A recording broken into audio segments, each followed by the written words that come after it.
for our pledge of allegiance. I pledge allegiance to the flag of the United States of America, to the republic for which it stands, one nation, under God, indivisible, liberty and justice for all.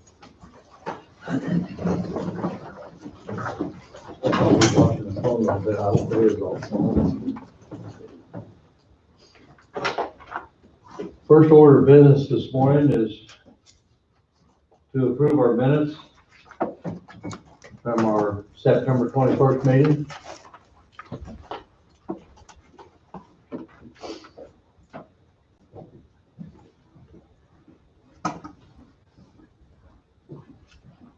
We've got under item number 4, we do have 3 blank spaces there for the KAC virtual conference that's coming up, and we will appoint those a little bit later, so the minutes can be approved as written.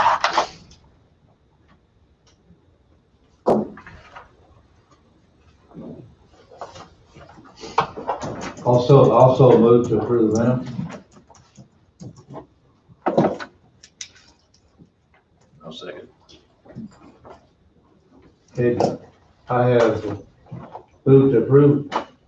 Bob is second. Any discussion? If not, all in favor say aye. Aye. Aye. Motion carried 4-0. We don't have anything under our consent agenda. Miscellaneous motions. We have 2 of them today. Move to approve the agreement to modify the promissory note with Coffee Health System, which includes a revised payment schedule, deferring payments for 2 years, and authorize chairman of the board to execute the same. And this is the same document, as I understand it, presented to the commission last week by our county attorney. The hospital has accepted it and they've signed off on it. And I understand everything in here is identical to what was presented to us here last week. I have a weight question on this. Okay. Since the chairman is not here Yes. to approve this, to vote on this, would this be signed by the vice chairman? Yeah, I noticed it's written out to Tom. So whether, Let's wait till Wade comes. Okay. Could we? all right, absolutely. We'll set this, we'll table this until Wade joins us. Our next motion, move to appoint blank as a voting delegate, blank as first alternate, and blank as second alternate for the 2020 KAC virtual conference event on Wednesday, October 14th, 2020. My understanding is that, Don, was Tom going to set in as a voting delegate?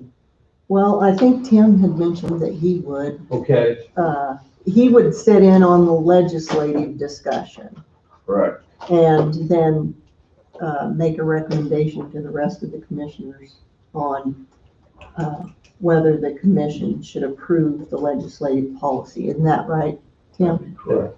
I knew last week we had a little bit of discussion on who was going to be a delegate, who's going to be our alternate, so. How's he gonna do that?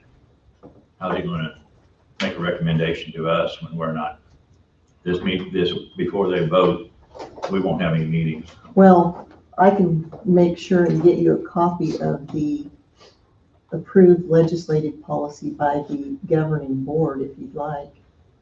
Or you can listen in too. I'm not going to listen in, so Okay. I just wondered how you can't. I think, even if we didn't have the virtual, we attended in person. Even in that situation, it probably be some, our commissioners wouldn't know exactly what we're going to be voting on because they wouldn't see the information either, so. Well, like I said, I could get you all copies of Yeah. those so you could read through them. And then if we had an issue or something to discuss, that could be relayed on to the voting delegate. Yeah, Will we have that information at our meeting prior to October 14th? yes. So we could discuss that in open session, Bob. If that's something that would work. Might be a Wade question also. Would you like me to get each of you a copy of the legislative policy? I think it'd be good if we had a copy of everything that's gonna be discussed. Okay, I'll do that. That's gonna be up for vote, so. Okay, we'll just go ahead and let this set tight till Wade joins us, and then we'll make sure we do it all correctly. Next on our agenda, Housing Authority, Rhonda Gilbert. Rhonda, you come forward. Welcome this morning.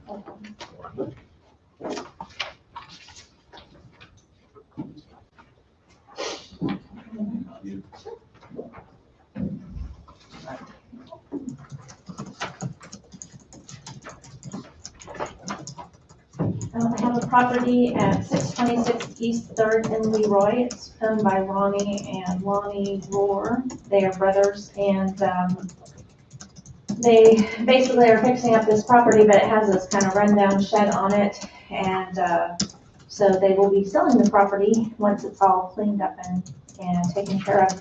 But they are asking you to waive the landfill fees to get this shed down. We usually don't do sheds. We do houses, but if there's a small shed involved with the house, yes, but as far as just a shed itself, I don't know if we've ever done that.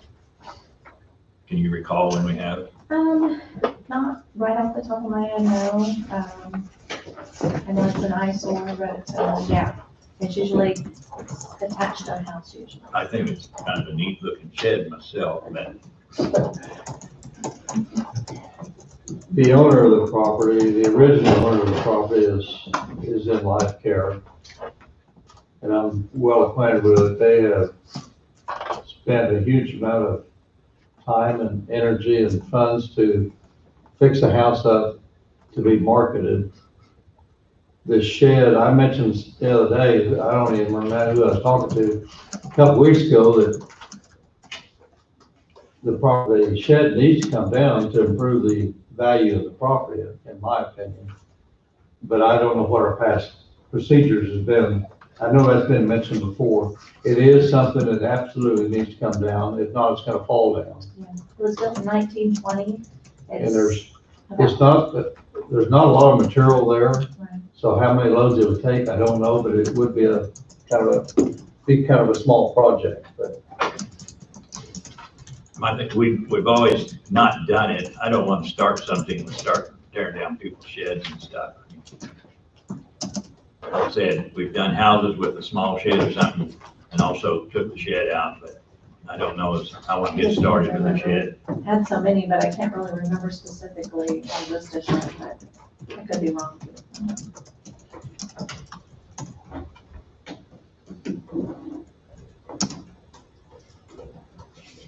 Yeah, I don't, in my short time here, I don't remember taking down a shed by itself. And I agree, it's best not to start making exceptions. But this is one project. I know it would absolutely increase the value of the property if it's gone. Its size is about 43 by 23. Pardon? 43 by 23. It's not a real big shed, there's not a lot of material there, I don't.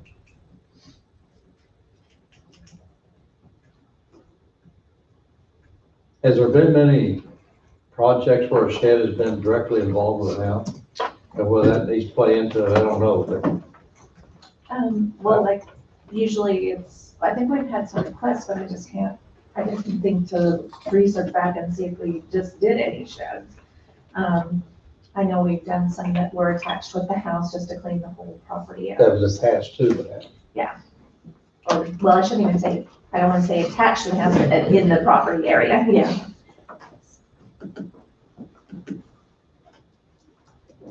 Well, another way of looking at it though is if they asked us to take the house and the shed, we probably would have taken both. Yeah. And since we don't have to take the house and they've worked to make it saleable, I would have no objection to the shed. I know that the house itself is about a story and a half.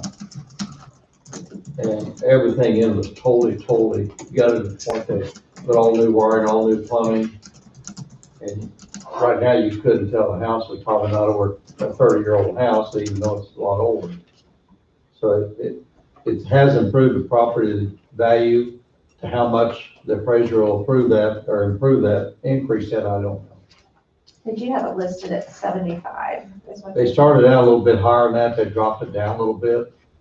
And if they hadn't done the work on it, and I don't want to put a value on anything technically, but it'd have been much lower than that. Yeah, I think the county appraisal before, of course, was like at 23 or something. 23. Like that. I remember that.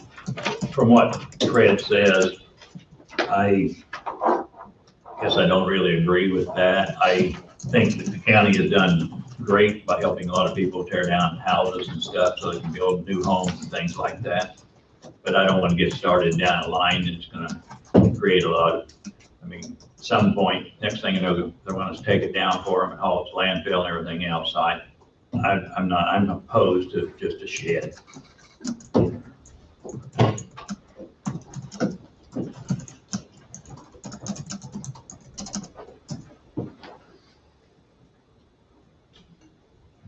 Once again, I know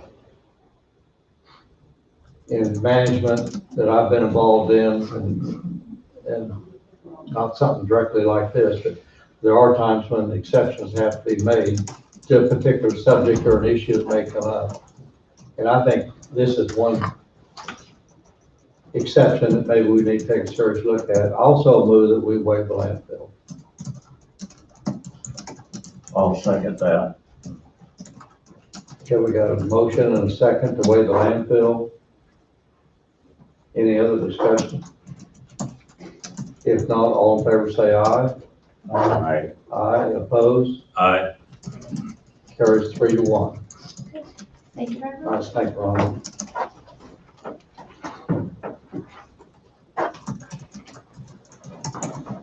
Is Wayne? Yes, sir.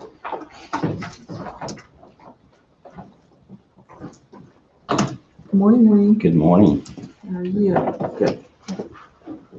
Good morning. Yes. Good morning. Morning, Wayne.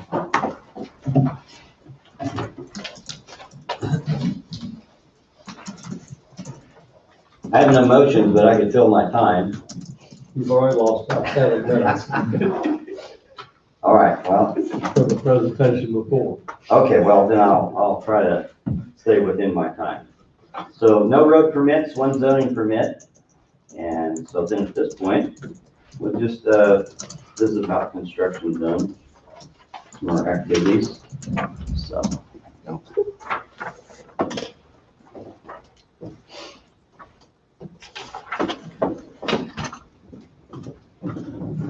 Oh, Wayne, before you get started, Yes, sir. just for your knowledge, if you don't already know it, the railroad crossing visual is wonderful. Yes, I've heard that. And, when did we start talking about that? A couple years back, I believe, as we had our meeting.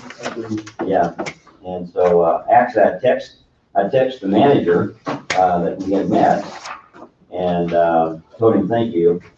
And so he sent back his regards that, well, it's taken a while, but we appreciate it and appreciate working with us, so, we thought we were, but, you know, they have their time, so, and it worked out. So sometimes it's not how long, but rather the fact that it's fixed and repaired, and that's where we're at today. So we definitely appreciate it. So on construction zone, as we have some locations as we're proposing for this week, the biggest one would be just to visit a little bit about our landfill, where we're at right now, as we are putting the filter rock in place on the cell. So we should be there for a couple weeks doing that. And then also too is we're working on some crossroad pipes for the bridge crew, but we'll also be starting on Matthias Lake. We're getting some equipment basically serviced, and then we should be starting on Oxen. Oxen is one of the phases that we're working on Matthias Lake, and that would be to continue that ditch on the very south end of it and continue going north towards State Freeman's Drive there on Oxen. And then at that point, then we're also ordering up the precast. This would be over on Native, so we have 2 precasts that we're going to put in place prior to the ditching, but the ditching will come shortly thereafter. So as we have a lot of ditching in that area, that's our projects at this point for Matthias Lake. We are doing boom mowing, countywide mowing at this point. We are also working on our gravel road projects. This is a gravel road enhancement, something that we've had in our books, and so we're starting to work on those. Our chip seals, for the most part, are complete. We should be working and finishing up 12th Road this week, but with the temperatures going actually down below that 50 in the evening, it's not advisable to be doing very much of the chip seal, fog seal, that sort of thing. So at this point, if we're finishing up our fog seals, our last fog seal most likely is going to be 12, unless the temperature comes back up a little bit, but we'll be almost done. All that means is some of the small projects like the Gold Post may not get fog sealed. But we were able to, we had just enough oil here last week, we were able to take care of the Gridley Lake Road. And so we were able to take care of one of those minor roads that we had in our book. So that's it at this point. We are working on getting the signs and then also the cones for Old Highway 50 to basically put the construction zone out there in place. And then we'll be receiving bids here about next week or two on basically on Old 50. So that's it for construction zone. So looks like I'm still good on time unless you have any questions. They've got you set up till 9:30, so Okay. another 12, 15 minutes. If you got something that's important to discuss. Well, here we go. You're gonna give it to me. Okay, well, PBX at this point, we have not heard back on the punch list, so our 6 bridges are still waiting to finish out as far as having a final on those. We're also basically lacking the asphalt approaches over on 12th Road.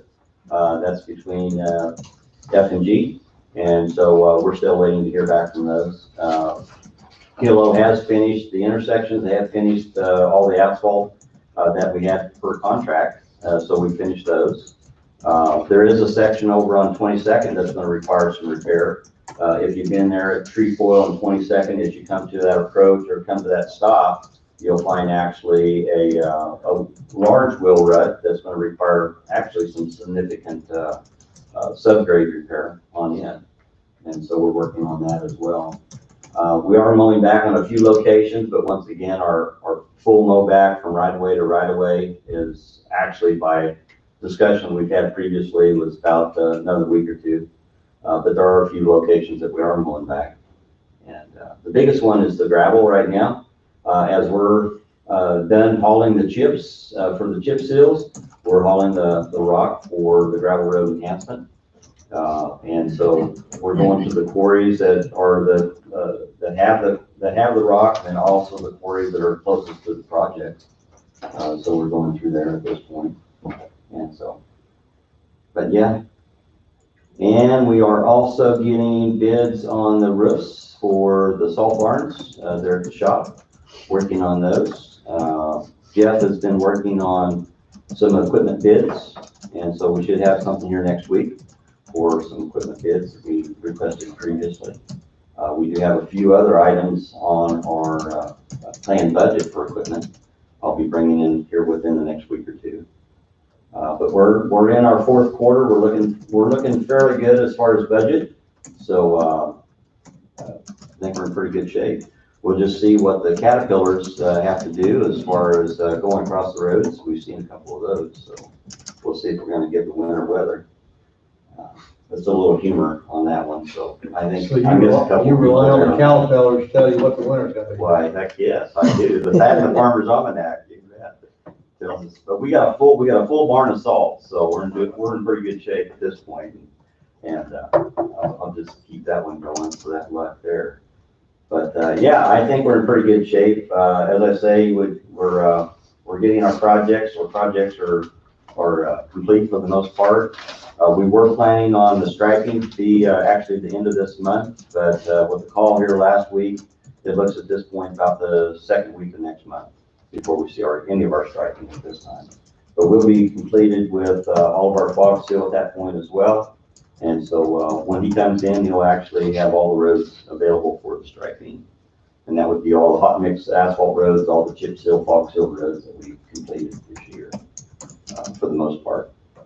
So If we should walk into a couple of weeks of warmer enough weather, will you continue your fog seal a longer period of time to get your goalpost road and some others clean fog seal? that is possible if the weather straightens back up. Oil would be available to make that happen At this point, yes. if the weather would allow you to do it. That is correct. For the most part, you're going to find actually the asphalt to be available around the middle of October, sometimes a little bit longer. But our oil should be available if the weather straightens back up. Temperatures below the 50 in the evening makes it difficult for the oil to actually cure. That's a problem that we've had before. And anybody that's done any type of staining on their wood decks would know that as well. That if you're starting to stain and expect that to cure, that oil just does not cure as well. And so what you have is, then you have, sometimes you can have a mess out on the road for the most part, because it just doesn't dry, it doesn't cure.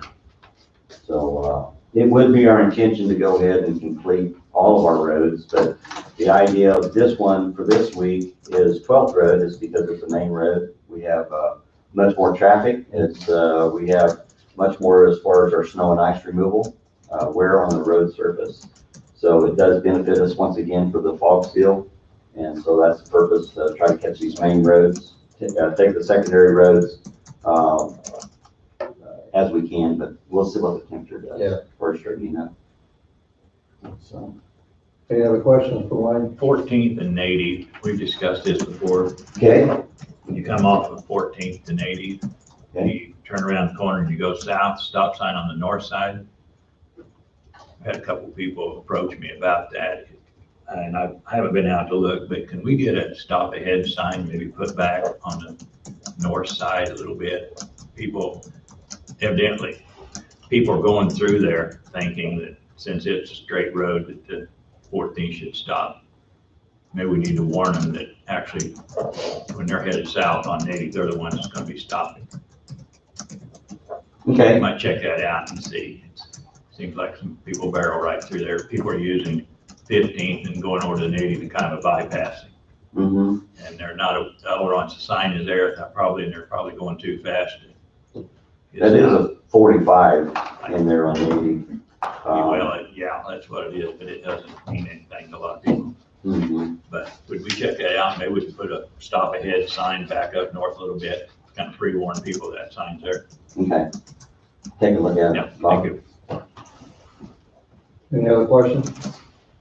If not, thanks for being here, Wayne.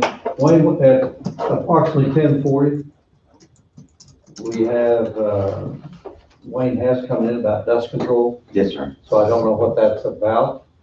Whether you have the opportunity to stick around for that discussion, I will. or if you come back. I will. Okay, All right. thank you.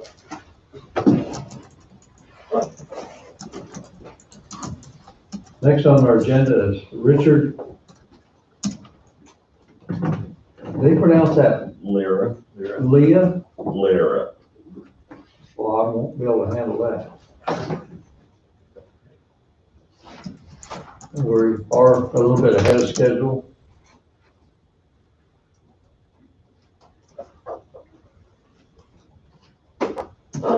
We got some special, we might set title of it, we got some special vouchers to sign. They were set up for Russell at 10. 10:20 is Wade and 10:40 is Wayne, so those are all 20 minutes. We've got about 5-6 minutes.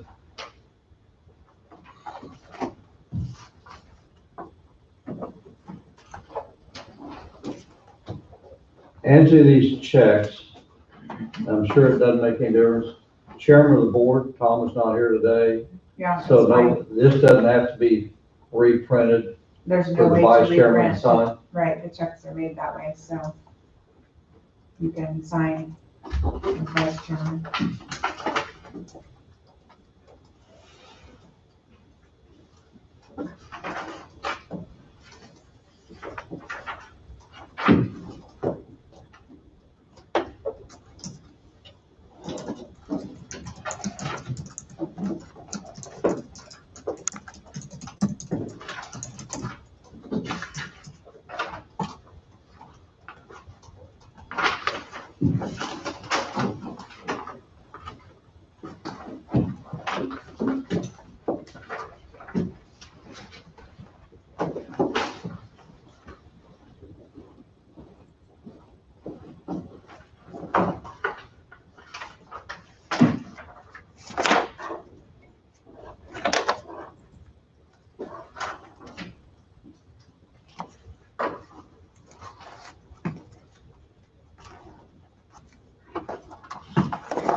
We've got a voucher here for Don Brown Chevrolet in St. Louis, Tahoe Police Unit and upfit for $41,000. Randy brought us a replacement for the wrecked vehicle. Is this something Probably Cromati had to get that from them. I'd assume that's probably right unless this is a different vehicle, I don't know if I'm guessing that's probably, probably where it had to come. I'm guessing, so. We can ask Randy.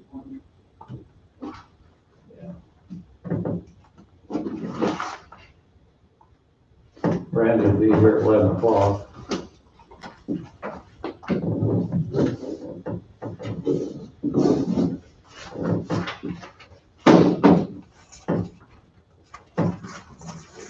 Pardon? You want to just wait then?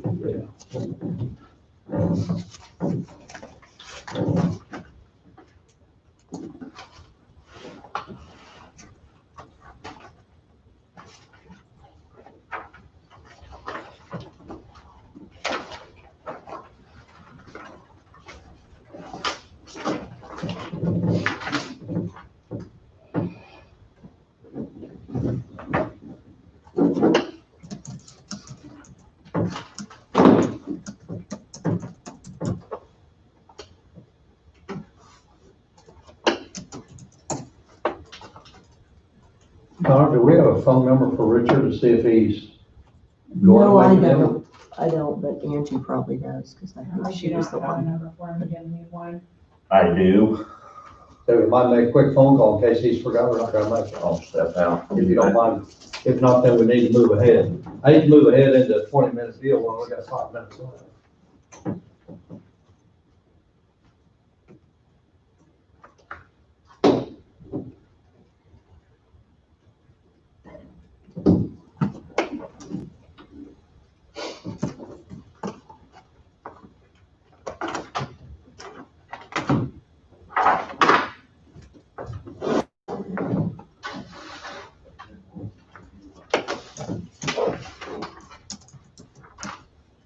I'll go ahead and look at this now. Anything with it. I pulled out.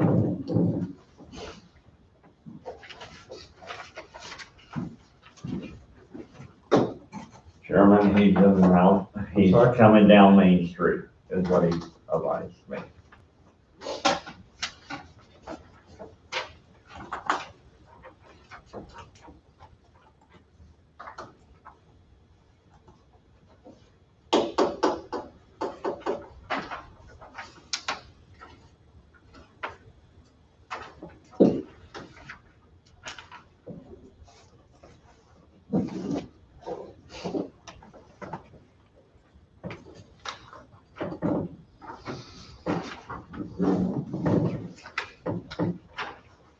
You pulled that one out.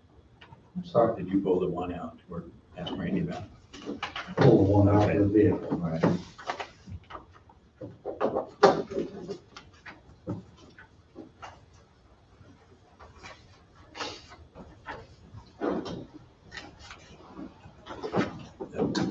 Also, part of that one. Yeah, I think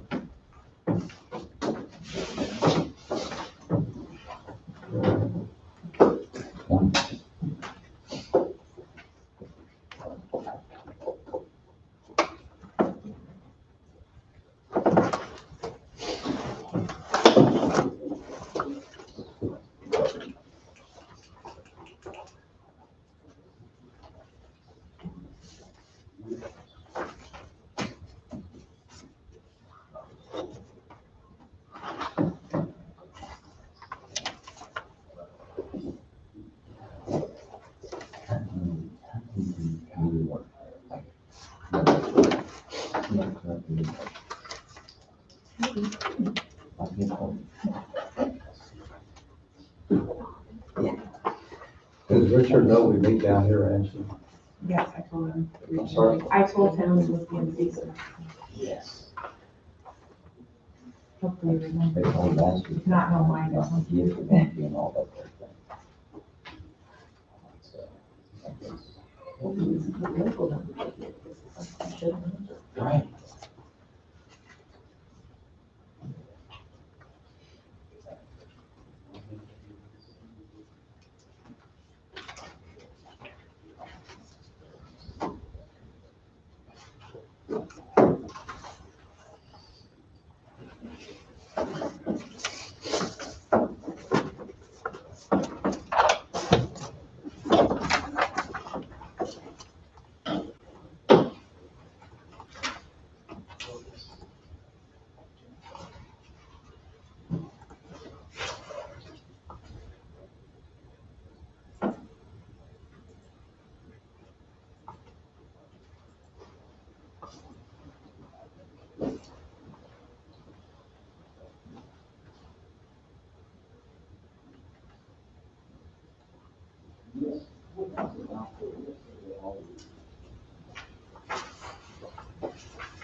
Mr. Chairman.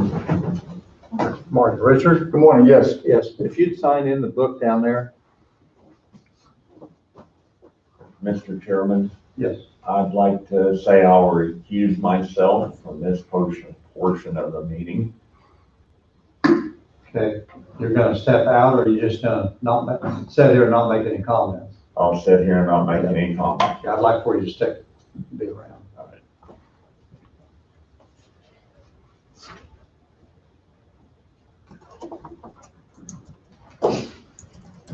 Richard, if you'd join us up here. And you pronounce your last name, Is Lyra, Lura? L-I-R-A, like the Okay. Italian dollar. All right. Okay, we have you down here for about 20 minutes. Welcome to the Coffee County Commissioners meeting. I'm Don Meeks, Vice Chairman. Our Chairman is on vacation this week. Bob Stressick. Bob Stressick. Red Rally. Tim Johnson. And then Rhonda Truelove, takes care of our office and economic development department. So you were invited here to discuss a little bit about economic development, or you offered to come in. So the floor is yours right now. Okay, well, good morning and thank you. Apologize for a couple seconds late. I was getting my Monday morning duties rolling. For those of you that don't know me, my name is Richard Lyra. I'm a resident of Coffee County. I live in Waverly. I've been there as a resident now for about 5 years.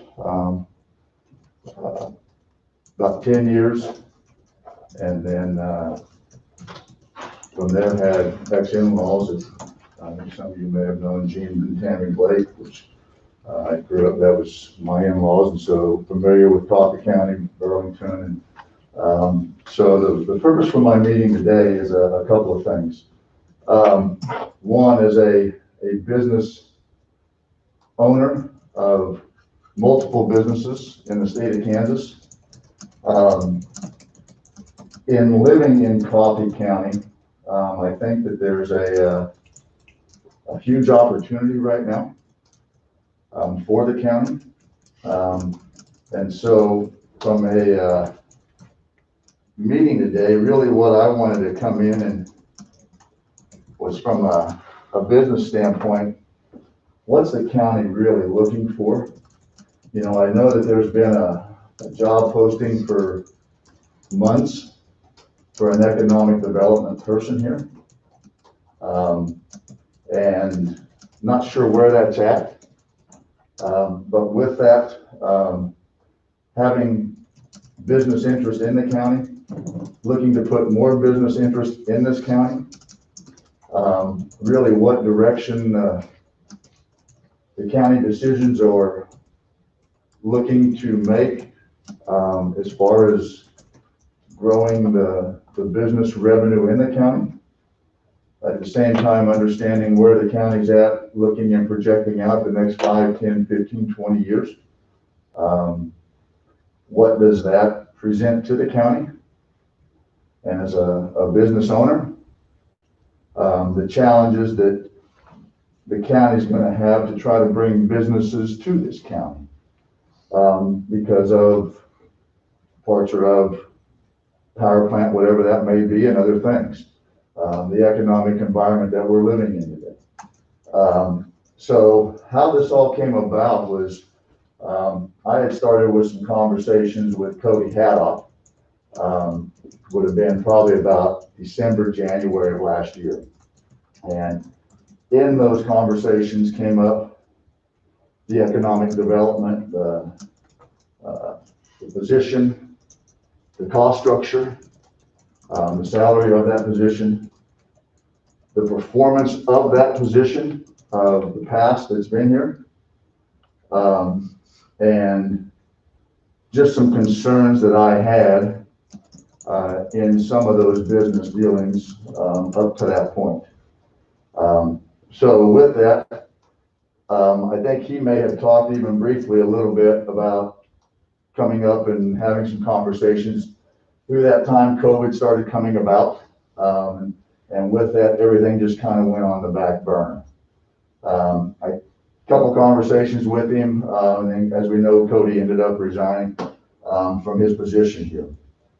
I actually applied for the economic development position back in January of last year, and had provided a resume just to see what was the county doing and where were things at? Could I get an interview? And made a couple phone calls, and at that time it was, well, we're still looking and candidates are out and what have you. So for today's purposes, what I wanted to do is I'm going to hand out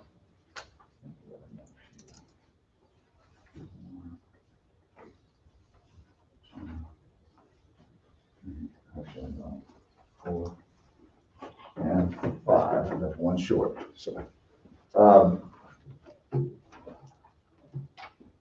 for the past 25 years, really what I've done is in multiple markets, cold start business. That's what I've done. I come out of Emporia State University. I was an athlete there. Went to Chicago, Des Moines, and came up through a national network called Link Service. And I started businesses in those markets. Most of them were either early infancy businesses. The majority of them you'll see were actually true cold start businesses. Came in, we hit the pavement, put together a team of people, and we went and got after it and did it. Several of them we sold. They're still in operation. And so about 5 years ago, I moved to Waverly. I heard Tim recuse himself of this year. I'm actually married to his ex-wife. And his son works for us in one of the businesses. His daughter works for us in another one of the businesses. And so, we're entrenched in the day-to-day challenges that we have here. And so what I wanted to really come in and look at today was, because of some of my past experiences of where I've been, what I've done, what I've started, how they've grown. I think that there's some opportunity here that maybe we're missing in Coffee County. I dealt with, I can't remember the lady's name that was here prior to Rhonda being here. That was the economic development. Her first name is Stacy, and I don't recall. Stacy, yeah. So I had met with Stacy. We were looking to start some businesses in Waverly. Ended up going through economic development through Emporia State University. We started a small business there. It's a convenience liquor pizza store that is doing very well in the community. We've now purchased what was the restaurant. I'm going to open what I would call it's still gonna be restaurant, but we're moving the pizza business down from where we're at and have a sports bar and grill type environment, building a new building out back of that, to house people in the building to the north of that will be redone this winter to, provide, some economic growth there in the town there right on Main Street. So, people ask me, why would you do that at the time that you're in? I say, because there is no better time. If you look at when we started, my father and I, we own a multi-million-dollar mechanical business called Trinity Team. We started it out of Topeka, Kansas. I just several months ago sold the building in Topeka. I moved my operations down to Waverly. We run a virtual office business model, to where the technicians are throughout the region. And they go where they need to go every day.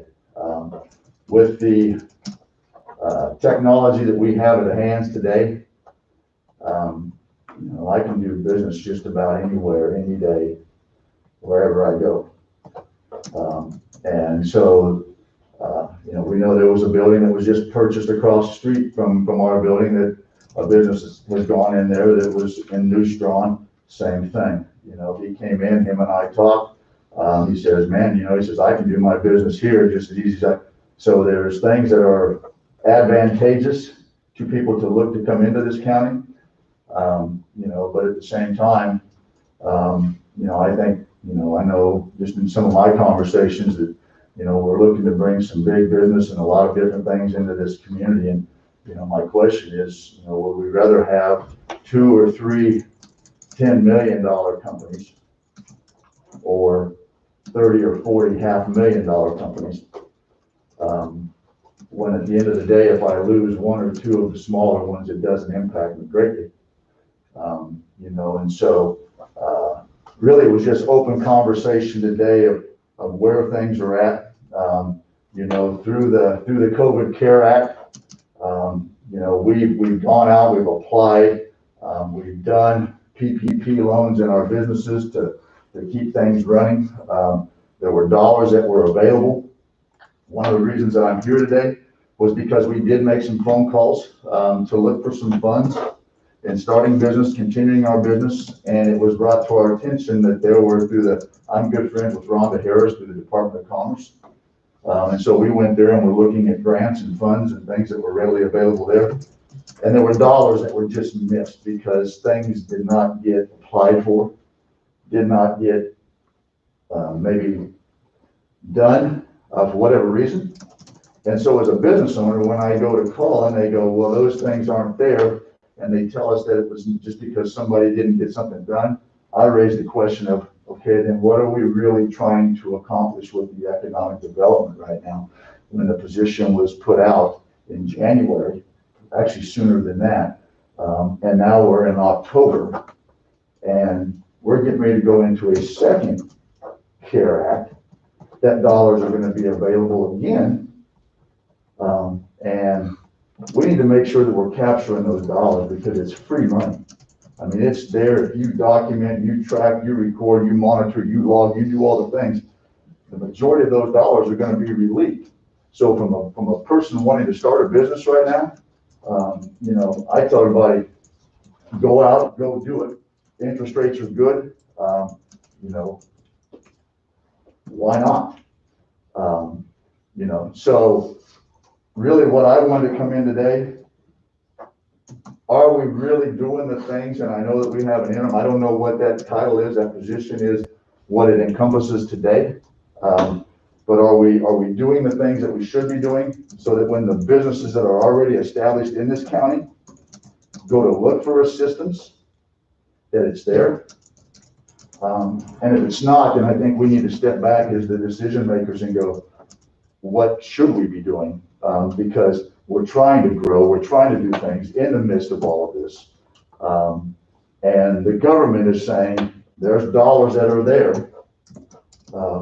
And if the consumer takes the time, the energy, the effort, I tell everybody the dollars are there for people to go out. The new business that we're starting, you guys are getting ready to vote on today, that we've applied for through a grant through Coffee County, through one of them. There's dollars that are available to help start business, continue that business. And so we want to make sure that, everybody has that opportunity. I don't want to be a full-time economic development, but at the same time, I talked with Tim and I said, I'd be willing to help, assist, do what we can do, to make sure, especially through this time, that we are doing the things that need to get done. And see where that takes us. The things that I wrote down here to generate conversation was, the economic development grants.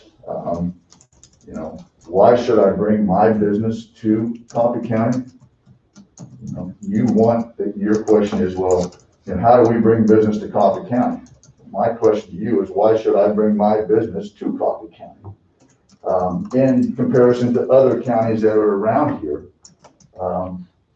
is there really any true benefit for me to bring a business out of Kansas City or out of Topeka, Kansas to Coffee County?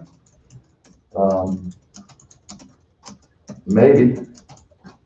But again, I think that's further conversation that we could have. I just want to make sure on that COVID Care Act that we're proactive, we're predictive. It's going to pass in some form, in some fashion. I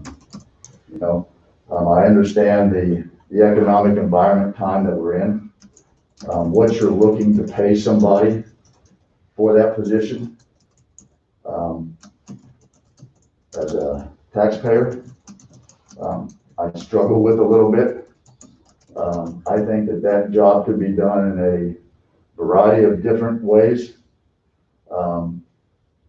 either through a part-time, as I call your position, or through an outsourced third party of some form that would be controlled somewhere.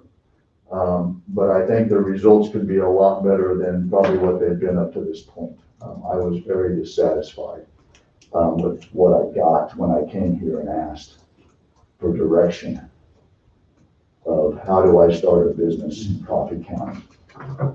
We've been, and I've only been on a commission for 3 years, but we've been without an economic development director for 8 or 10 months, 12 months, I'm not sure of the exact date. But my understanding is the last 12, 14 years haven't had a lot of success at bringing new businesses in. The reason for that not taking place, you never know for sure. Rhonda does a fantastic job of carrying out her responsibilities there in the department. We have interviewed a couple candidates, and right now we're kind of on hold. And I think I remember seeing your application before, but I'm not real sure. And we do have another application on hand that we haven't made a decision on. We all recognize our county's got so darn much to offer that it's totally unreal. With our tax base the way it is, with the plant, our hospitals, our schools, our fire departments, libraries, this county's got so much to offer, totally unreal. We recognize that, but how do you entice businesses to come in when you got 3 or 4 counties around us that I think their tax base is probably higher than what ours is, but yet they've got more to offer, like in Lyon County, Franklin County, Allen County. They got colleges to offer, they got others. To me, it's a little bit hard to compete with them. I'd rather see 10 businesses with 10 employees than I would 1 business with 50 employees.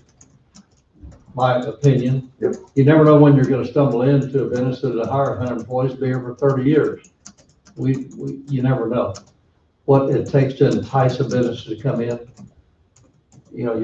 Sound like you're very, very aggressive, and we don't want to get into interviewing a candidate because that's got to be an executive session. Yep.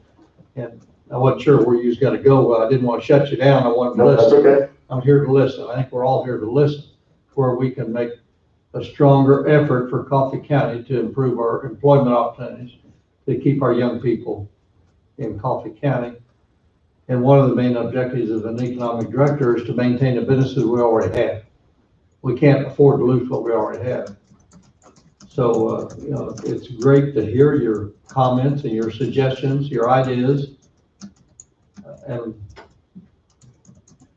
But the economic development director, we got so many businesses or so many buildings throughout our county that are vacant. How do you discover a business that'll fit that, which would be at lower cost than it would be to put a brand new structure up? There's so many what ifs involved in bringing businesses in, Richard. I don't have the answers. None of us have all the answers. But by talking and communicating, we need to be doing something that we're better than what we're doing, which is, I shouldn't say it quite this way, but nothing times nothing is still zero. Exactly. And it sounds like you've had lots and lots of success. Whether we need to sit down with you as a candidate in the very near future, that'll be up to the commission. Well, my question is, and that's really in me and Tim's conversation when we were talking was, do we realistically think that we're going to bring somebody with an economic degree to Coffee County at that salary that's going to perform? That's the question, is performance. I come out of athletics, okay? My whole life I've been trained, I've been professionally trained. And one of the first things that they will tell us, and if you go and look at my resume, I tell everybody, yes, I have been blessed. At the same time, good luck is when preparation meets opportunity. The only way that we can be good here is if, like you said, we know our competition. Who is our competition? Who am I competing against? See, I'm a professional salesperson. That's how I was trained. From my father all the way up. And at the end of the day, it's performance. It's performance. If you perform, it'll show. The numbers, everything will show. If you don't, the exact same is going to be. I'm a person of numbers. When I went in and worked the business, I live by numbers. And you're right. When I look at the numbers and I look at the things that's put in the paper, I'm going, man, there are opportunities here that are unbelievable. Why wouldn't you bring a business to Coffee County? But at the same time, I sit back and I'm the one that went in the door and I asked and I looked for some direction and I didn't get it.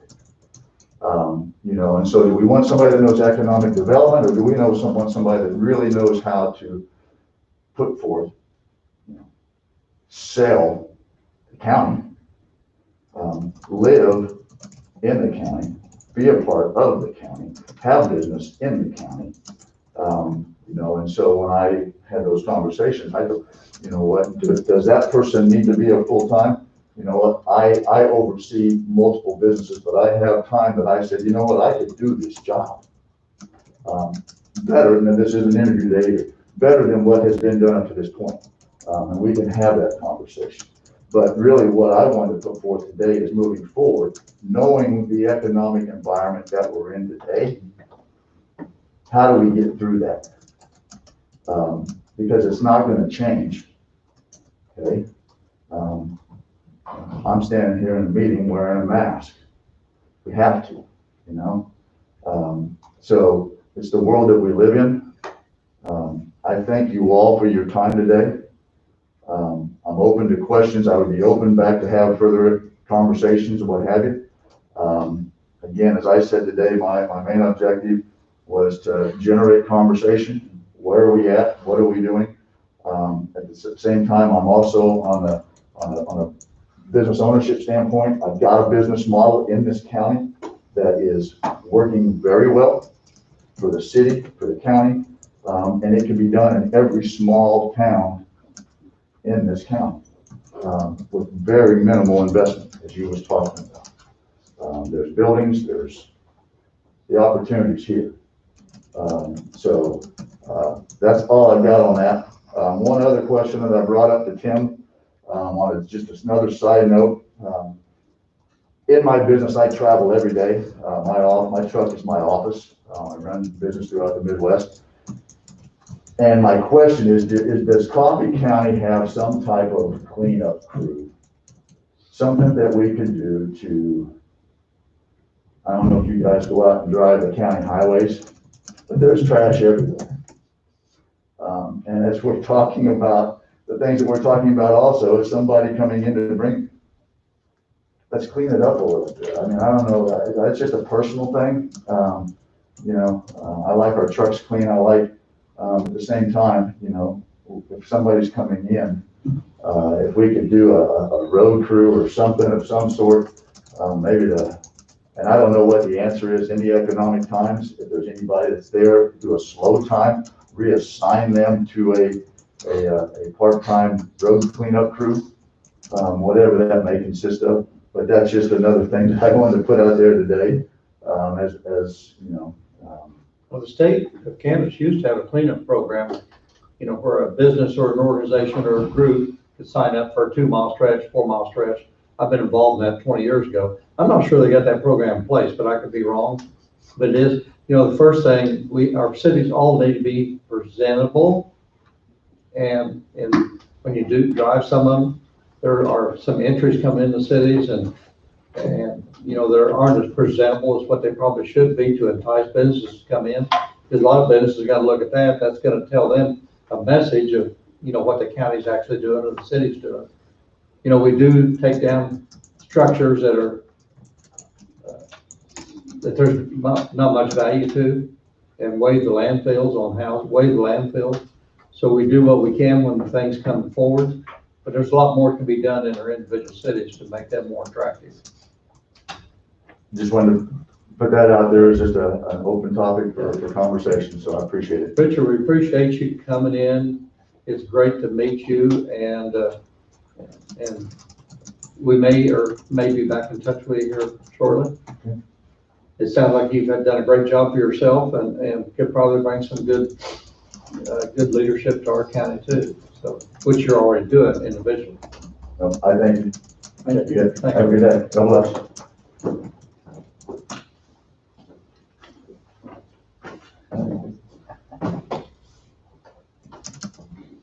Well, we're set for a break at 9:50. We're a little bit ahead of that. Russell hasn't stepped in. Let's take a short break. Rhonda, or Donna, if you don't mind, you might, or Russell, tell him we'll be ready for him in about 10 minutes. Okay, sounds good.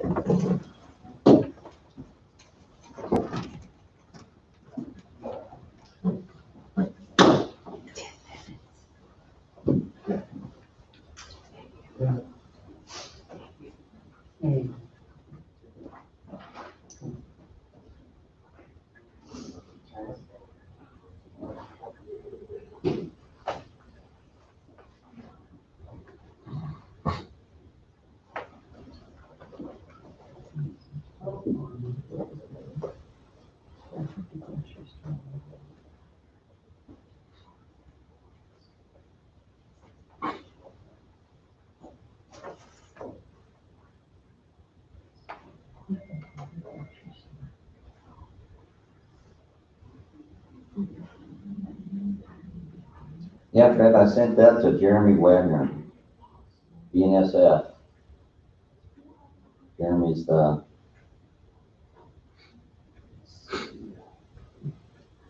manager of public projects for Kansas, Nebraska, and Missouri. Right now, I think they're as good as they've ever been. That one crossing anyway, I haven't checked any of the others. Right. Well, I think the city's still working on a sidewalk program. I think she's still working on some type of grant funding. So that'll help out. And that could be brought up also too with the Latin struggle when we do the community. I think that was for the other crossing, wasn't it? Yeah, they definitely had one for the crossing to the east. Yeah. And then they were also looking at the one there on Ogden as well. Are they? And that's where there was some of that discussion for possibly like a crossing bar, pedestrian crossing bar. I think Wade actually had found some of that safety measure when we started talking about it or visiting about it, so.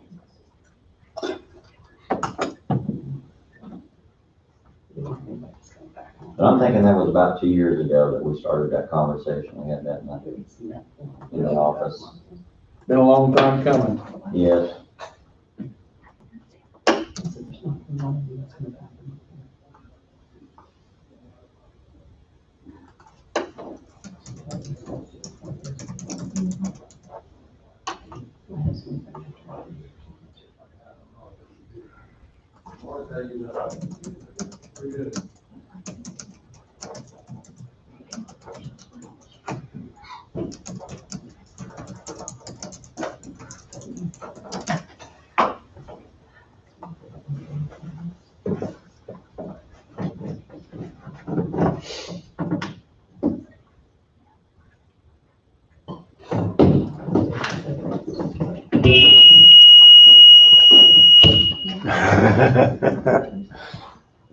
I turned mine off, which I never do. I turned mine off and That's it seemed to hammer. help. I'll just leave it on. You want me to? Okay. All right. Quit messing, you guys. That'll wake them up. All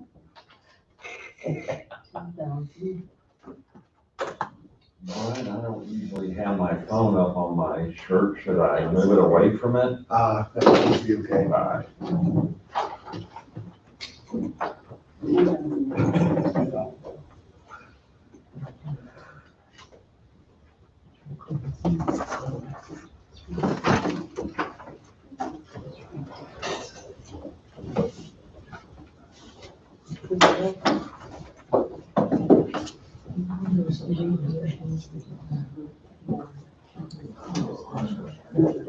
Boy, you jumped up like a cat. Nope, that's not it.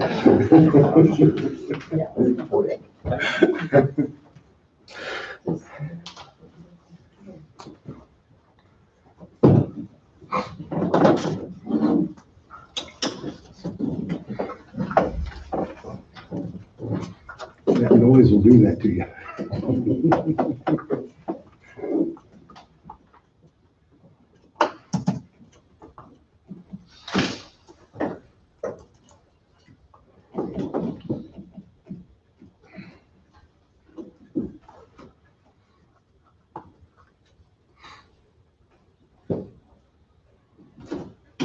Check the contract there, aren't We'll be here. we?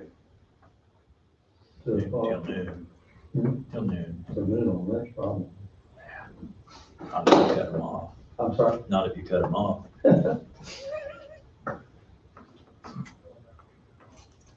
Was Russell gonna come right back in, Don? Yeah, I told him 10 minutes, but I can go ahead and get him.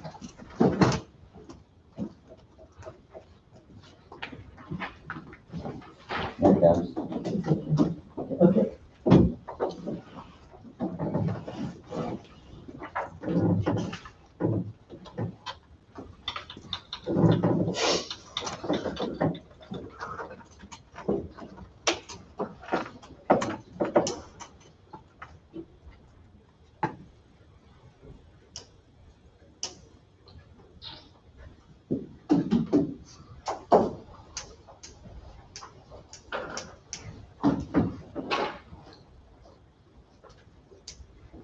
We're ready for you, Russell. Welcome to the meeting this morning. Okay, I got Amber with me. The first things I'm going to mention are, we put in for a grant for there was a rural EOC improvement grant to improve rural EOCs. And so we put one in for Woodson County and Coffee County, and we were notified we received both of those. And so with the commission's permission, I will sign that and send it back in. For Coffee County, we received, I think it was 20.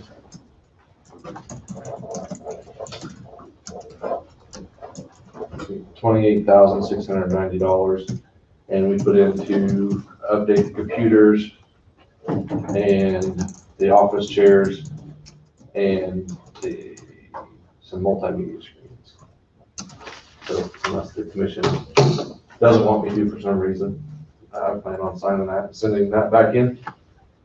And we, On those type of grants, do they normally award them at full value or deny completely, or they this is will do a percentage? This is some of the state coronavirus money, and so it's never had these before. On different grants of similar, kind of similar, although nothing similar to COVID, but they'll sometimes see how many applicants they get, how much money they have, and, you know, maybe you get 80%. It just depends on applications and how big the pot is. And so for Woodson County, we put in for the same thing and got 17,120. What's the time frame on us to know whether you are successful or not? No, I've already applied and we have been awarded. Oh, so you've already been awarded? It's done, unless we don't want to accept the money for some reason. Okay. I'm gonna sign them and send them in. Okay. I'll talk to Woodson County tomorrow, but, Anybody have any problem with Russell signing? So there's no restrictions on what you spend money for? we applied for computers, to update the computers, office chairs, because our office chairs, quite frankly, needed replaced for a while. The ones in the EOC, but they're fabric covered and they're not worth recovering. And so we applied for computers, chairs, and multimedia screens. Okay, I'm just curious. They gave us what we All asked this for. money and they're letting you pick good chairs? Yeah, because they're easier to sanitize, Okay. just like the chairs you guys are in would be COVID compliant, for example. And then the same thing for Woodson County, although Woodson County doesn't have an EOC. And so we applied for similar stuff, but to set up an EOC for them in an existing room. So just FYI. So on our coronavirus task force, Amber has put together these spreadsheets, and I think she's gonna hand them out to you. As far as what the, we feel like we are ready to write checks for with the commission's final approval. As you look at what she's handing you out, the top box is in the green column is the allocations for the top line is the small business program, the money we're setting aside that we've set aside for the small business program. And then the following lines would be the direct transfers.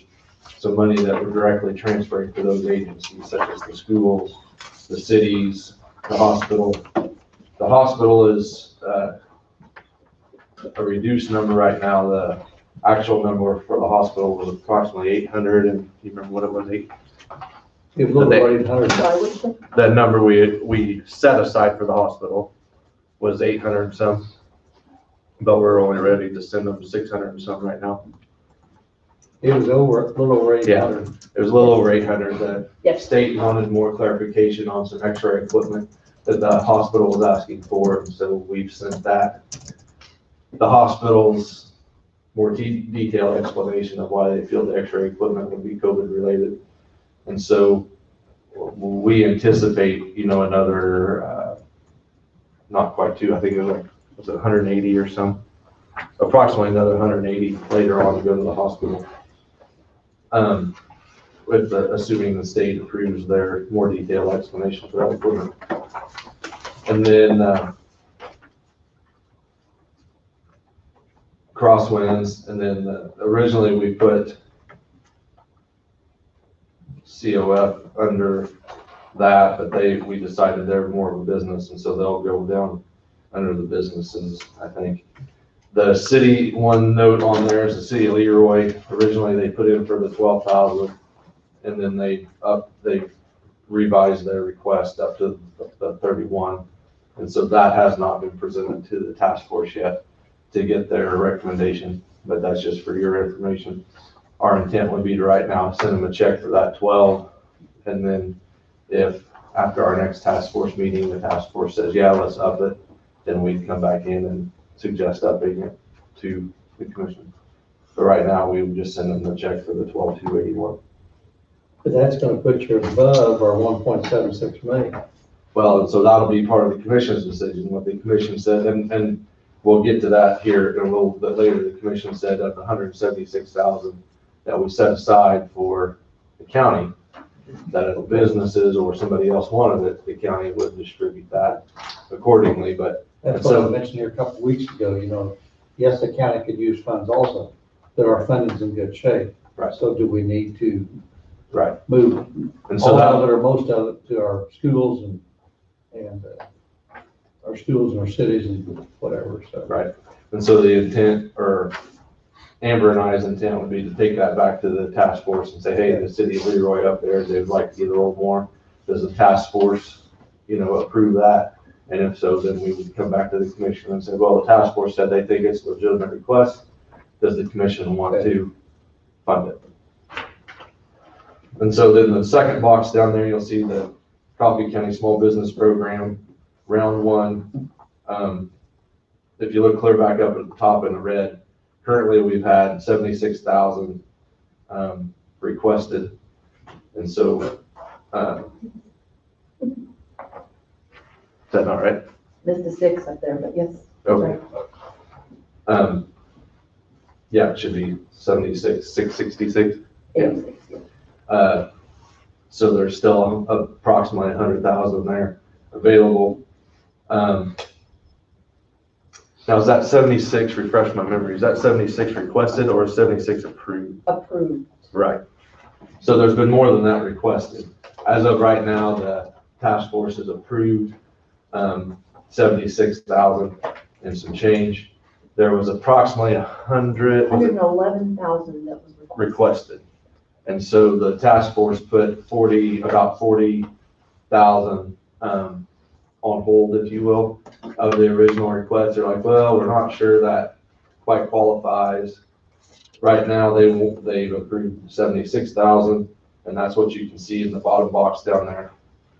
And like I said before, those are the checks that we recommend going ahead and processing and sending out, provided they sign the proper agreement that they're going to use it properly and refund the money if they don't use it properly and provide the proper receipts, etc. Any questions on that front page before I go to the next one? Anybody have any questions for Russell? On the next spreadsheet that Amber put together, this is the county, so our expenditures or requests from county departments and or county affiliated organizations. And you can go down the list under the notes section and see who it's attributed to, whether it's the sheriff's office, treasurer's office, noxious weed, extension council, conservation district, etc. And so those total 281,000. And so on what we were talking about before, we set aside 176 for the county. So there's been 280 requested. Some of those are expenses that have already been incurred, and some of those are expenses that would like to be incurred. And so basically that's just for the commission's information so that they know so that you know what's out there, and that there are some departments, want to know, hey, can we go ahead and buy this stuff? And we're like, not until the commission says so. There's stuff that's already been bought, that's been paid for out of the department budget or however it was paid for. That we're going to pay for one way or the other, whether it's absorbed by a department's budget or whether it's out of reserves or however it's paid for. But then there's other stuff on there that people would like to purchase. How much of that 281 has already been purchased? I don't think we have that. We didn't have it broken down. We'll have to break that out to you and get it to you. So that's just kind of for information as far as talking about the, like I said, the 176 we set aside for the county. You know, you can look at some of those. Some of those are obviously pertinent. Others are kind of wants, not maybe kind of needs, but wants. And I would assume you'll get more information from that on those, more details. If you look at those and you have specific questions on specific things, you can talk to that department head and say, hey, was this really necessary, or is this thing that you want to buy really necessary, if you want to clarify that further. Do you have anything you want to add, Amber? Or Rhonda? Rhonda's on the task force.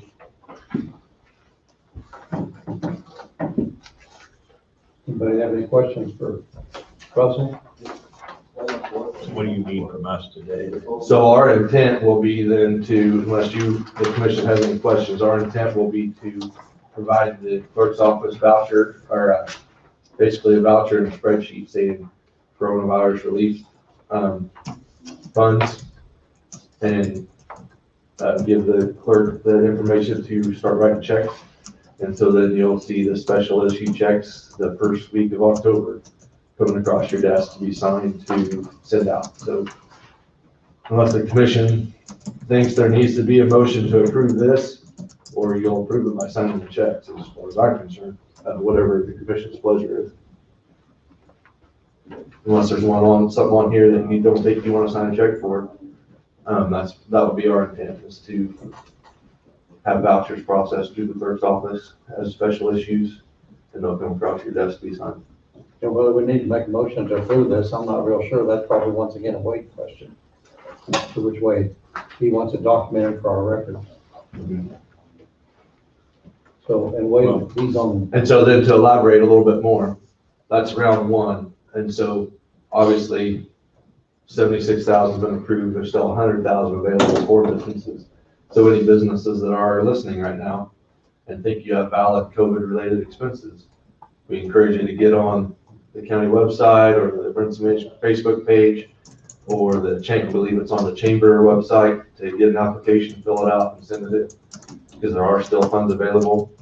The intent of the task force is to reevaluate those that they didn't approve of the applications that were already sitting in. Like we said, there's about 40,000 that they're like, we don't know. And so there's about 40,000 on hold. But even if all those were approved, say second round, we're like, all right, well, we'll go ahead and do it because the money's still there. There's not more valid ones available. There's still money above that available. So even if you approve that, you still got 60,000 available. Right. 30 or yeah, 60 something. Yeah. Are you aware of any other businesses in the process of filling out an application? I think there are some. I've heard of some There's a different couple, ones. but none that are really big amounts or anything. I mean, Yeah, I talked to a couple. I'm drawing a blank who they were now. There was a couple of different ones. I said, hey, turn it in. Just casual conversation that got brought up, you know. And it probably doesn't take 10 or 20 minutes to fill out No, it's a two-page, just a two-page application. two-page, yeah. Okay. Right, it hasn't changed. It's still 2 pages, right, Amber? 2 pages. For the application? Yeah. Yeah, 2 pages, it's real easy. Yeah. And they just need to submit a spreadsheet of their wants or reimbursements. Whether it's expenses and or whether it's something they want to do. Say it's a restaurant that wants to put in a drive-up window or something like that.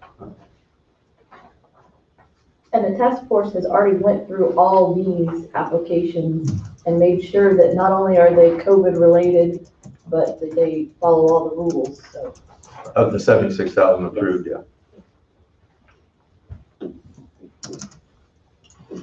Mr. Chairman, since the task force has approved this, and that's what we Right. assigned them to do, You assign them responsibility.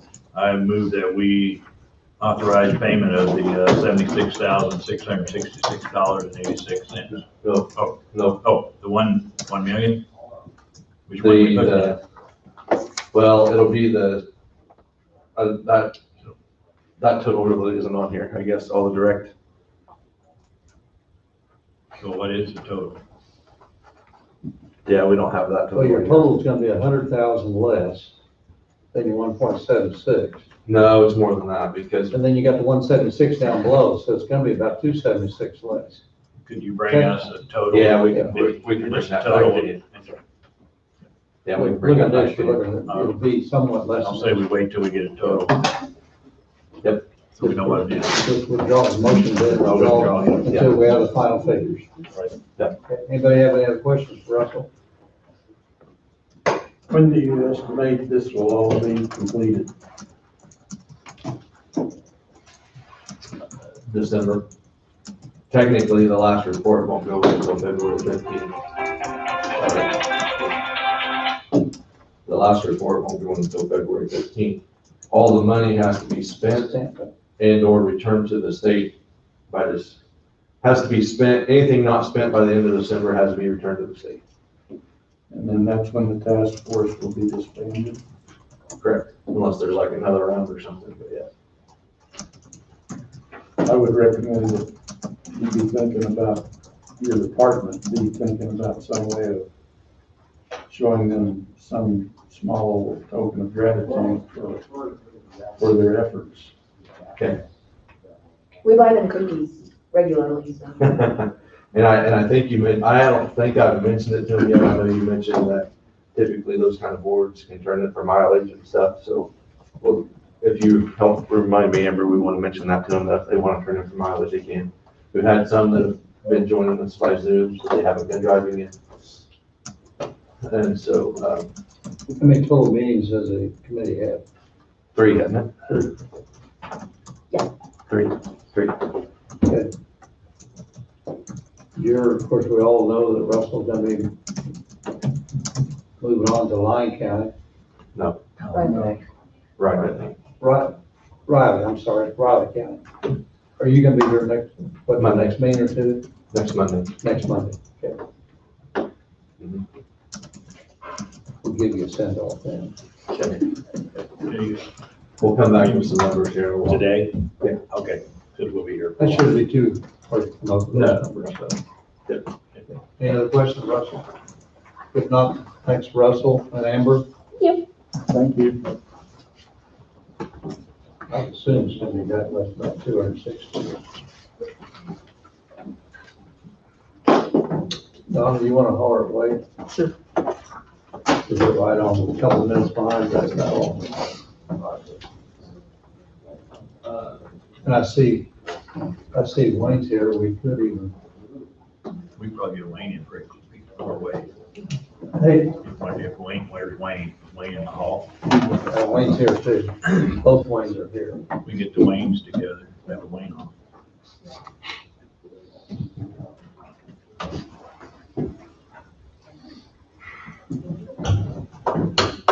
Wayne, we have a book for you to sign over there on the table. Okay. If you'd sign that for us, Wayne. Oh, yeah.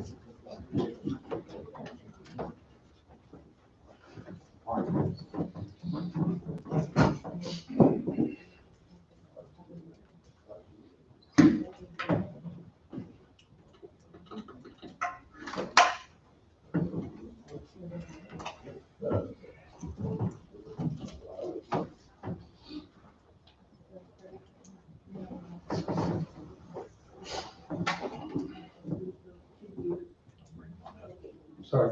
They're both here now. Yeah, Donna.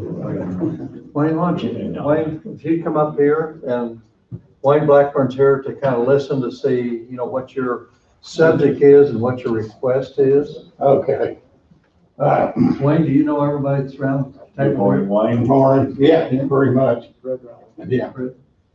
And I don't know Bob. But anyway. Welcome, and we're interested in what your topic's going to talk about. I just have a little problem with the dust control out around the rock quarry there, the Wolf Creek quarry.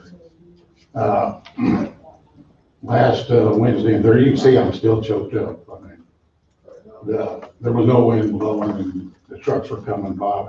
I counted 15 in 1 hour. And, it was just, you know, the dust settled in around the place and didn't move on.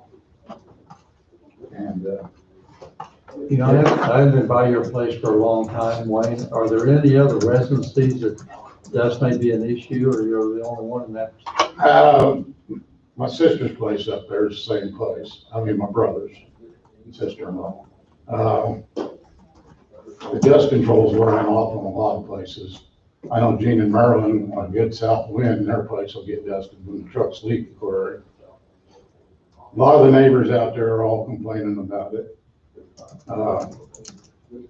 Neighbor, well, a friend of mine came in from Oklahoma last week, and he said he met a truck as he turned off the road there south of me to come to my place. And if he hadn't stopped and waited for the dust to clear, he'd have run over Brandy pushing her baby down the road because the dust, he couldn't see her.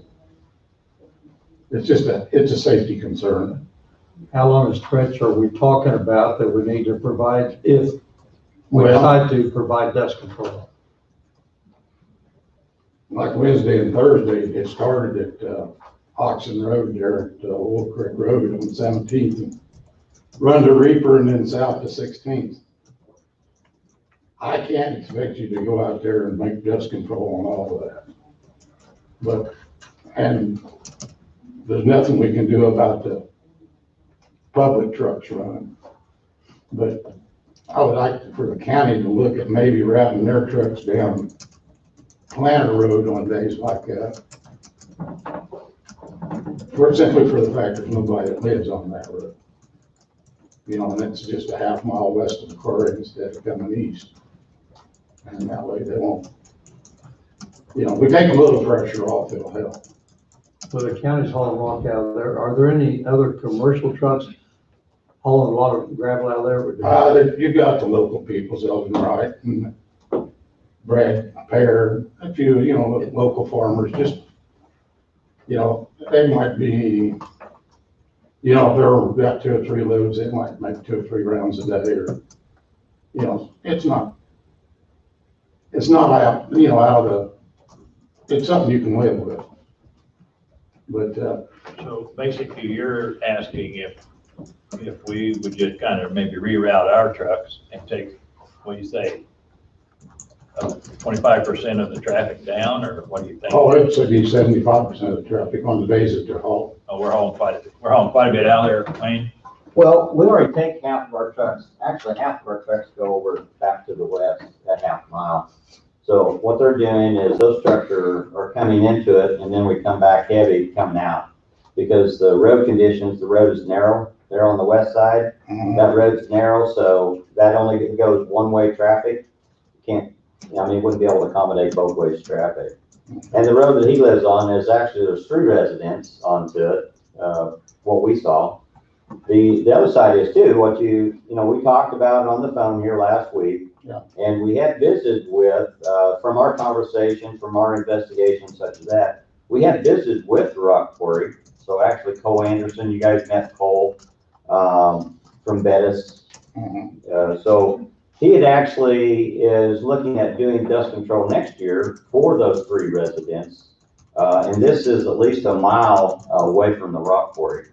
So what they'd be looking at is actually looking at a route now to say, okay, these are our roads that are being routed from the rock quarry. And I think that's something that we really need to look at all of our rock quarries, honestly. Yeah. We need to look at, you know, even the one up there on Homestead, we need to look at, say, okay, what is the route that the trucks are taking to get to the asphalt road? I mean, that's what they're trying to do. Wayne, do you mind stepping up here next to Wayne? Okay. Get her out. So, where you're, oh, yeah.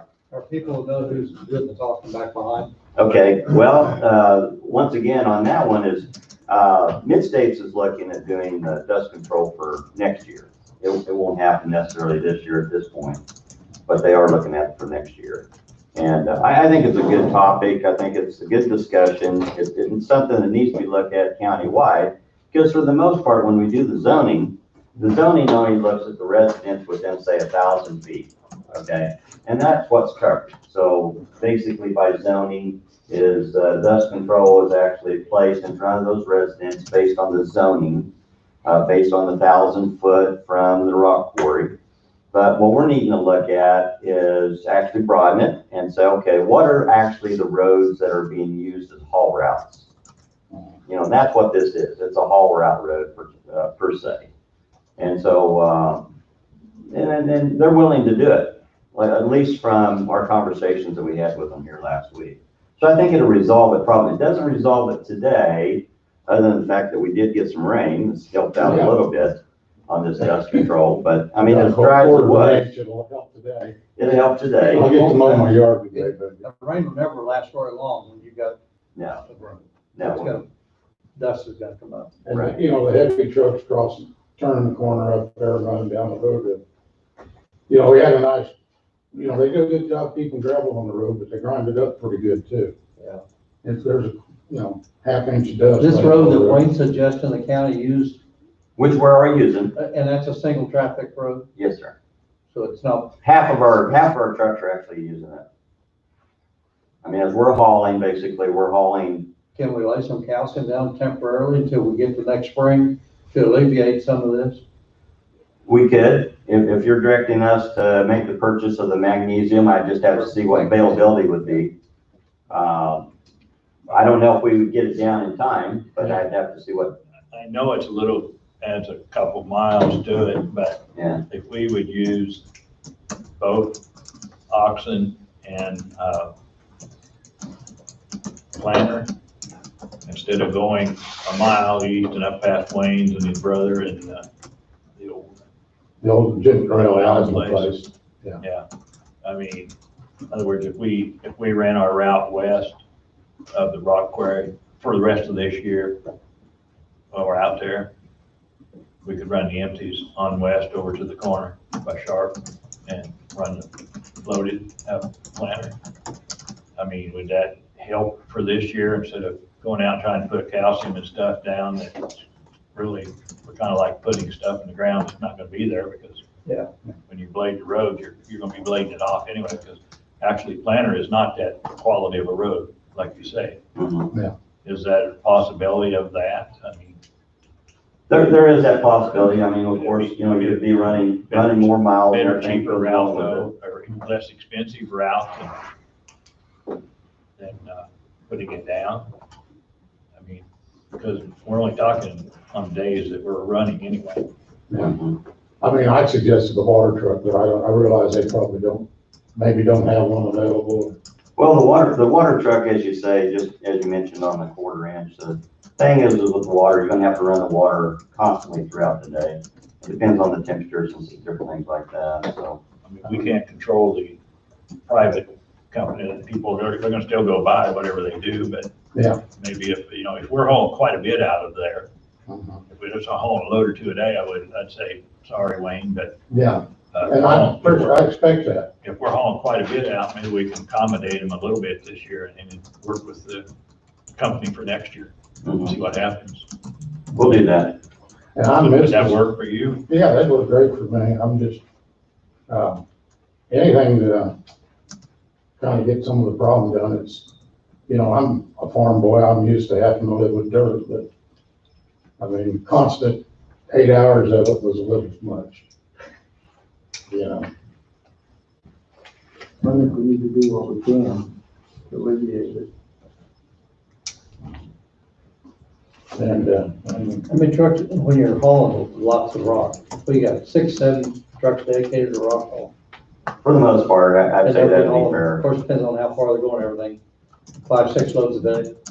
That particular day, the wind was blowing actually out of the east, going back to the west. So the dust was blowing away, but it's not to say that any other day that the dust couldn't be in his yard. But the dust was blowing away at that particular day. We have he's got a picture there that photos of that. the day before or whenever. No, the day of, Yeah. you called. The dust was actually blowing away from the house. But, you know, we can make arrangements as far as the hauling side of it. But it sounds like So- we need to kind of reach a compromise, and when Wayne made the comment about the heavy dust and a potential accident, of course, he'd never eliminate the accidents. But Well, a situation like that would have been good. Yeah, I mean, that wasn't, we went out and checked it. That wasn't a safety issue that day. So that's where we're at. If we're talking about a bigger issue, and the bigger issue is there ways that we can possibly accommodate dusting by residents, then I would say this is a compromise, one in which we can work through. And it sounds like that'd be something that'd be acceptable to Wayne. The day that Bill came in, and, you know, we had that little issue with the truck. It was not a county truck, it was a private truck. You know, if I get a chance, I'll mention to him that he needs to slow down when he passes people on the road. I mean, I know the kid, he just needs a little time. But we had slowed down our vehicles. We had rerouted half of our vehicles already at that particular point. We also made accommodations to reach out to the rock quarry to actually provide dust control further than where we're at, than what would normally have been required due to zoning. Yeah. So we've done measures. We also checked for safety. And so, but that was the second call that we received that day. It's just been dusty.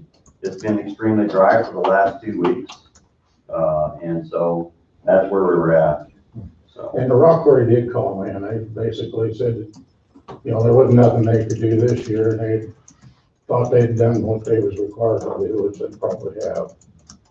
Yeah. It sounds like you've got everyone on board trying to get something done. We just accommodate them a little bit more for this year. Yeah. We'll do what we can. Yeah, I got Wayne will work with you and do what we can. I mean, if it gets bad again, if I go out there and stick my garden sprinkler up and start spraying the road, you guys know what it's with me. You're paying for the water. Well, it's coming out of my well. It's coming out of the county. All it's gonna cost me is a little If you electricity. water that down every 3 or 4 hours, you probably would eliminate the issue.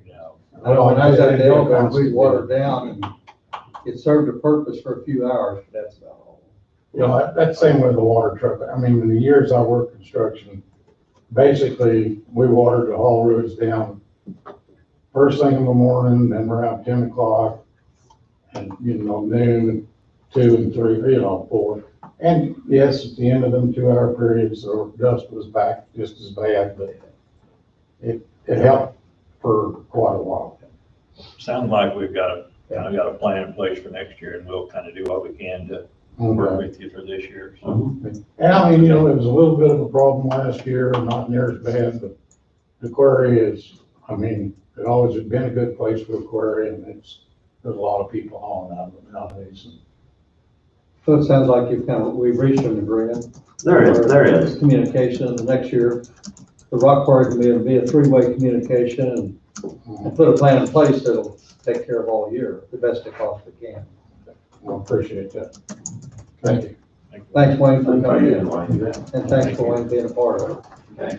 And just information, our loader at the landfill, this is totally separate, just our loader at the landfills broke down, so it's causing us some problems with the wind blowing at this point, as far as being able to get all the loads in. So there are times when our loaders broke down and we have the strong winds.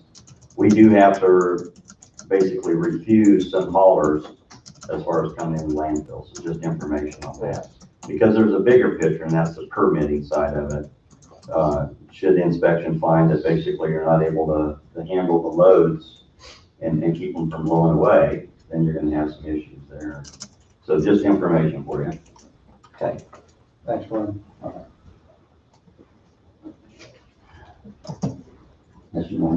Wade, we're ready for you. It's okay. We switched gears a little bit there when you weren't down here. We decided to let Wayne took care of his subject. So We have some questions. So we got 3 questions for you, if you want to do that first.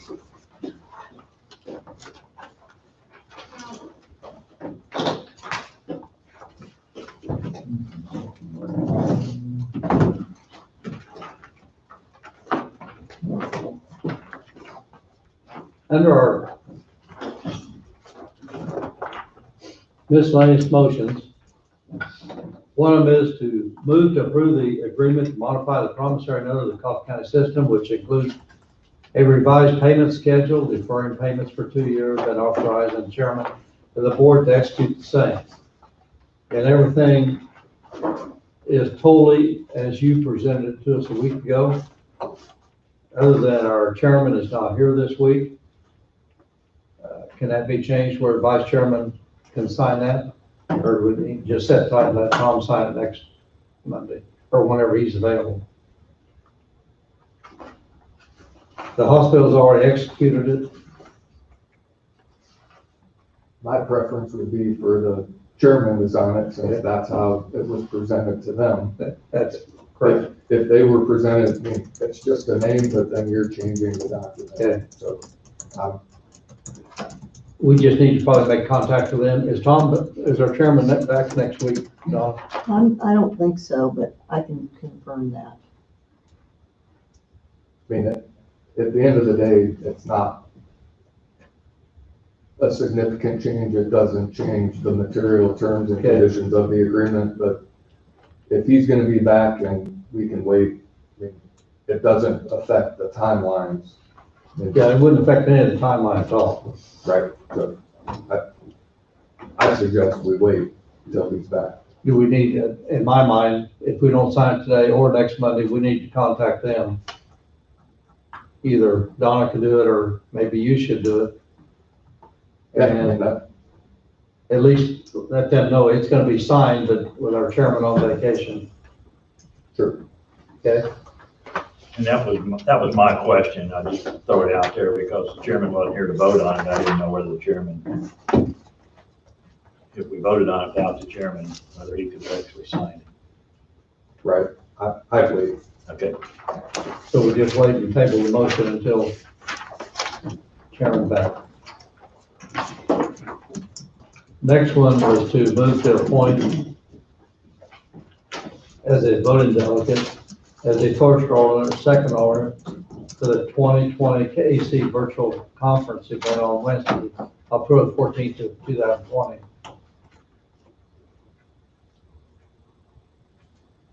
And if our chairman's not gonna be back next week, then he will be back to the 14th where we take action on it. This was my question again, because it was suggested that Tim is planning on being there, but it was suggested that Tim contact the rest of us to find out how we want to vote on it. And I'm saying we can't legally do that unless we're in a meeting. So that's what, You know, when we go to the KAC, and I was voting delegate a year ago, there are subjects that come up because they have a committee that meets, and then the voting delegates will vote on it, that the commission and all of our counties don't have an opportunity to read all that. So here we're basically talking about the same thing. Our voting delegate, whoever it may be, is gonna be making decisions on something that the commission hasn't even taken action on, approve or disapprove. So the voting delegate's making the decision himself. but each commissioner, if they want to be at that meeting, have a right to be at that meeting. Correct. And they will read they will read it before they actually vote on it. So everyone there will hear what they're voting on, what the changes are they're voting on.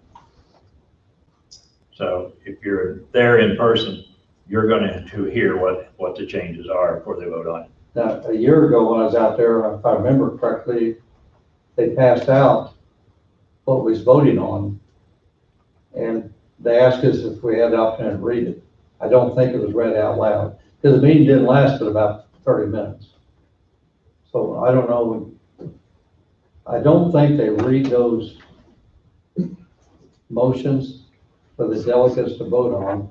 I think it's up to you to read it yourself, but I could be mistaken on that too. Mr. Chairman, the KAC attorney, Jay Hall, in that 1 hour explanation of the legislative platform, he goes through it briefly.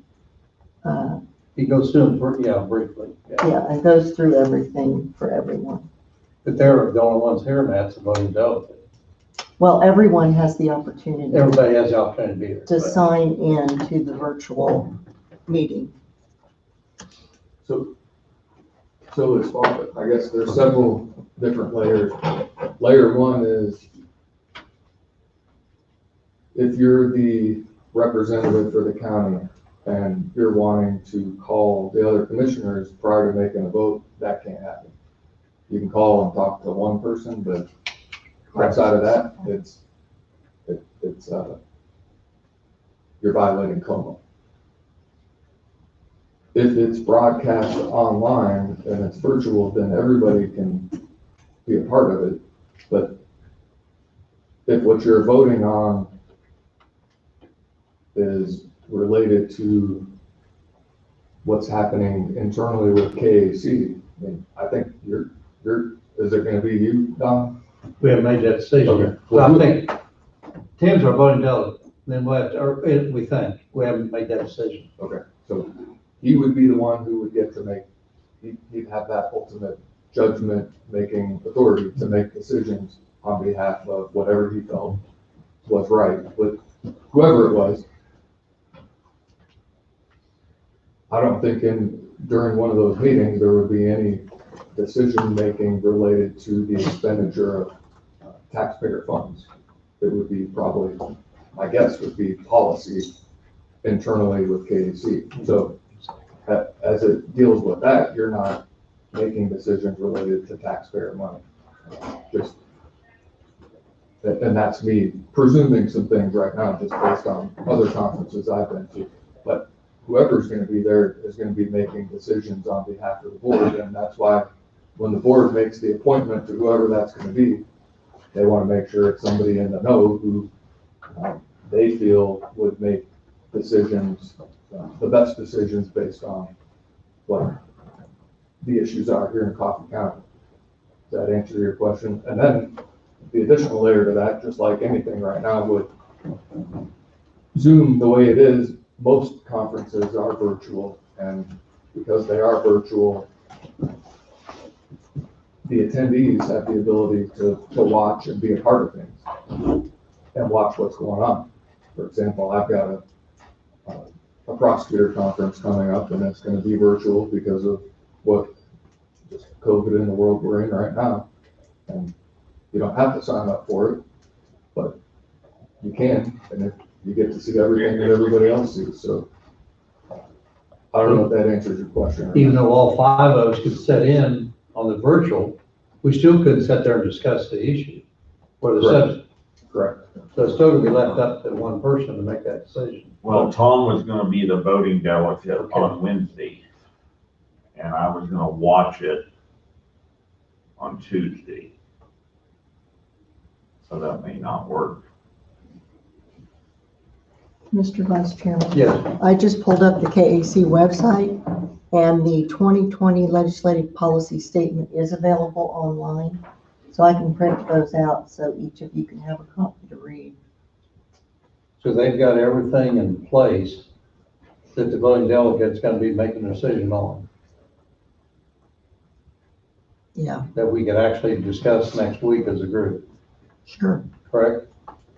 And I've not seen, I've had to see what it is, but if,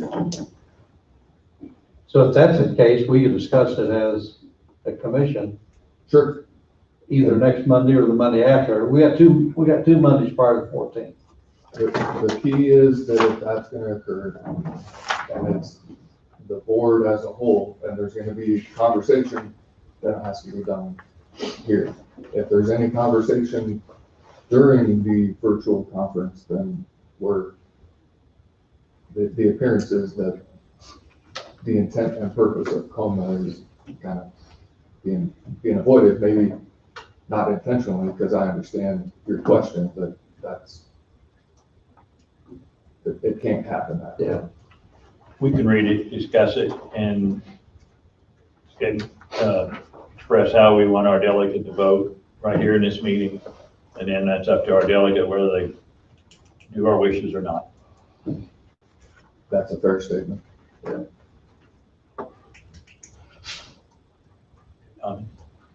Don, you got that. We give us all a copy so we can read it. So then you'll have the opportunity to talk about it on the 5th and the 12th. Yeah, we got two more meetings to talk about. And if our chairman's not here next week, we might just put that off to the 12th. That way our chairman can be here. What's the timetable on getting our delegates And So I need to have this turned in by Monday, October 5th. So it looks like next Monday, you can maybe hold discussion and then on that day I can, And our chairman might be back for them too, although we don't know. If not, we'll have to move ahead with the other delegates. We'll just move ahead without him. Yeah. I mean, at the very bottom of the certification of voting delegate, it does say in bold, delegates and alternates shall be certified to the KAC at least 7 days before the meeting. So That gives, we could do it next Monday and still be within that 7-day period. that says must be received by the close of business Monday, October 5th, 2020. but they can go ahead and appoint voting delegates today? I mean, we could put Tom's name in if that's what he wants to do, and we could put Tim as first alternate and so forth. Because when it comes to time of the vote, if one's not there, the other one might be.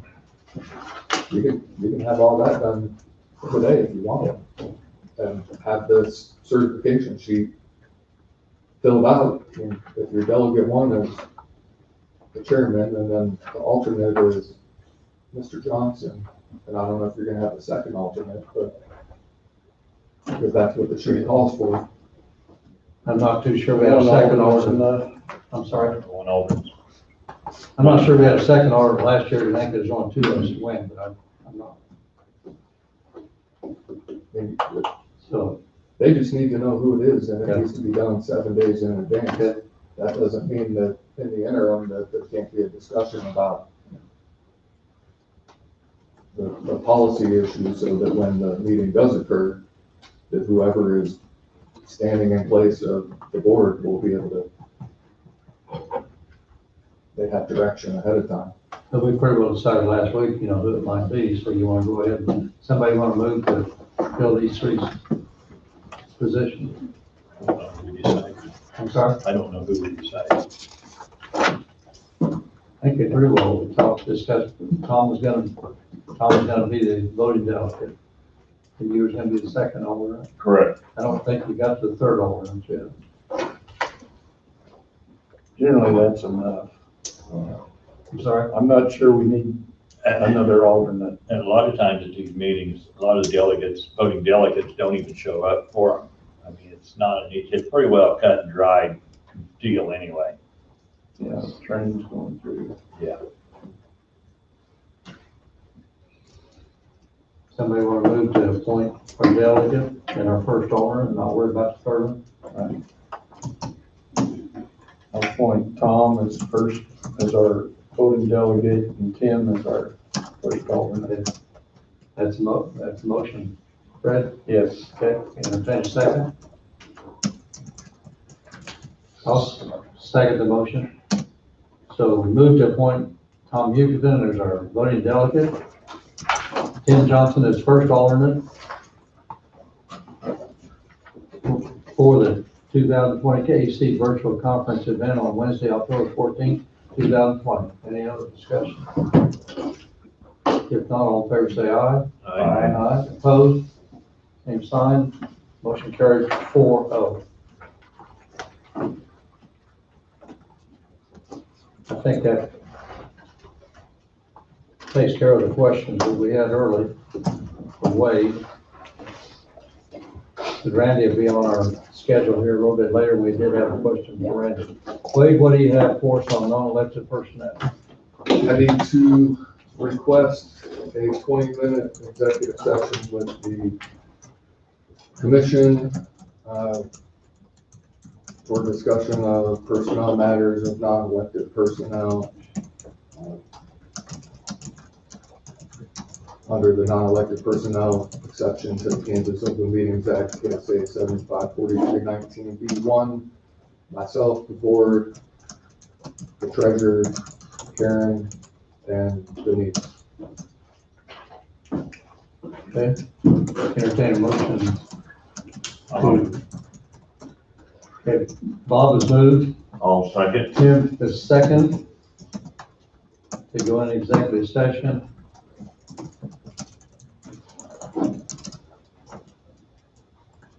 20 minutes for the commission, and Wade and Denise and Karen.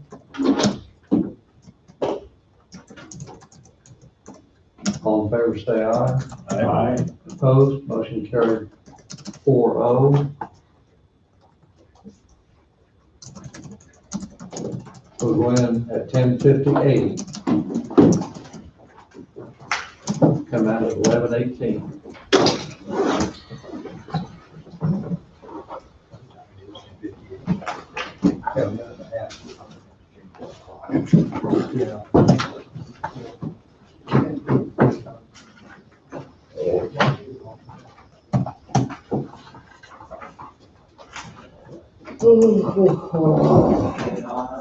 How's Mark?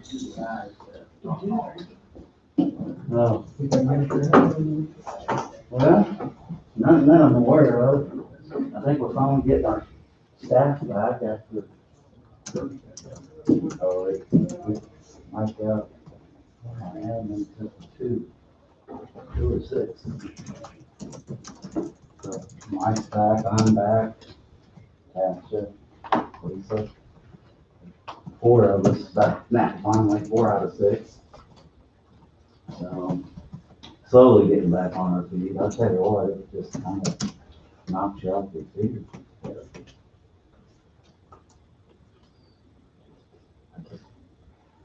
It just. So how many in your office?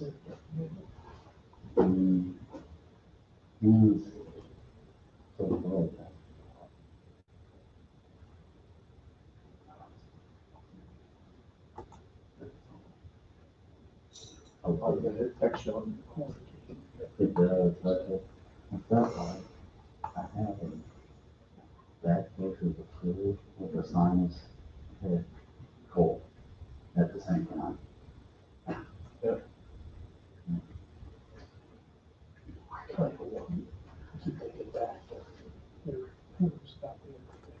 Yeah. It makes you wonder, doesn't it? It does make you wonder. Right. Right. Did you? Well, that's like first. That's like first. I think,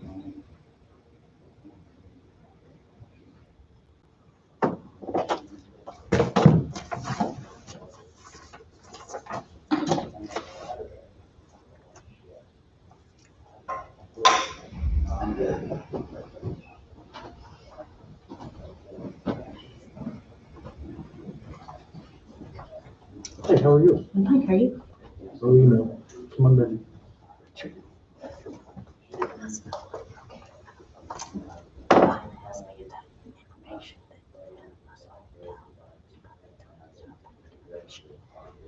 Yeah. Did she not? Okay, because I wanted to talk to her. I know. I agree. Yeah, I even saw some.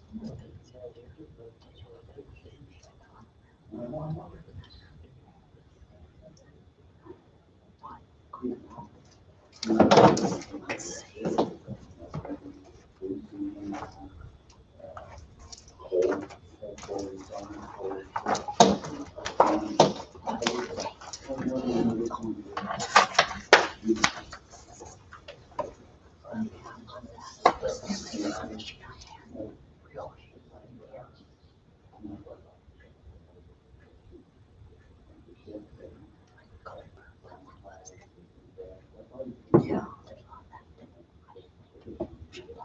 Mhm.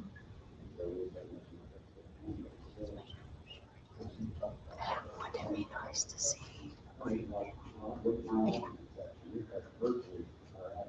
So how can they truly have seats? They'd have to have something, because we're going to get audited.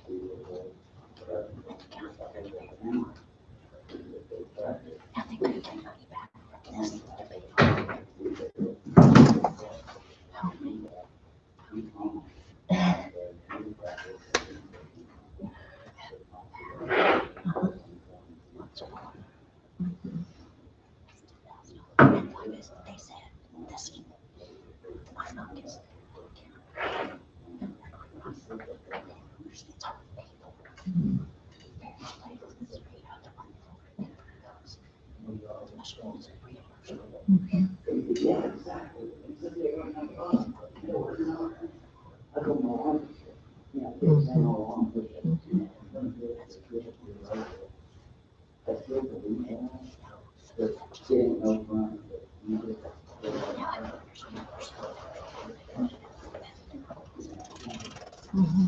Yeah. How you doing? Good, and you? Good, good.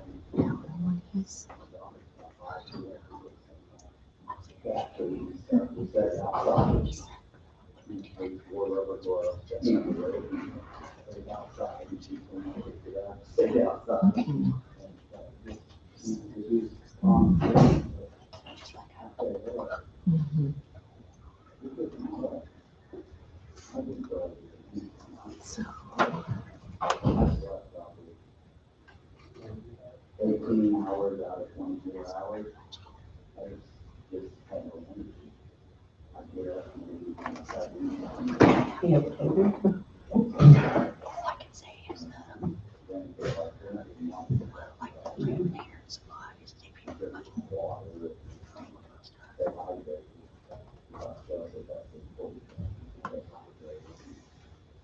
There's so much people that don't want to. I don't know.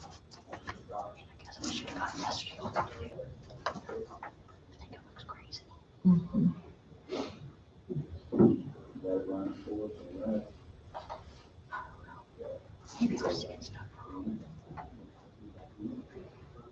Jim's with the test results he got. He took it last week. Oh, really? He takes a chemo shot every other week on Mondays for his arthritis. And then is this. And they were doing a chemo treatment on his face, skin. And he'd never done that before with the tube. And he had a reaction to it. And he couldn't breathe. He couldn't walk from the living room to the kitchen. Oh, wow. Mhm. And they put him on steroids on a Tuesday. And then Wednesday, I called back and I said, he's worse. I can't even get out of the chair. He can't breathe. I can't keep his oxygen level up because I'm one of those things to test it. And so they had me bring him back in the test report.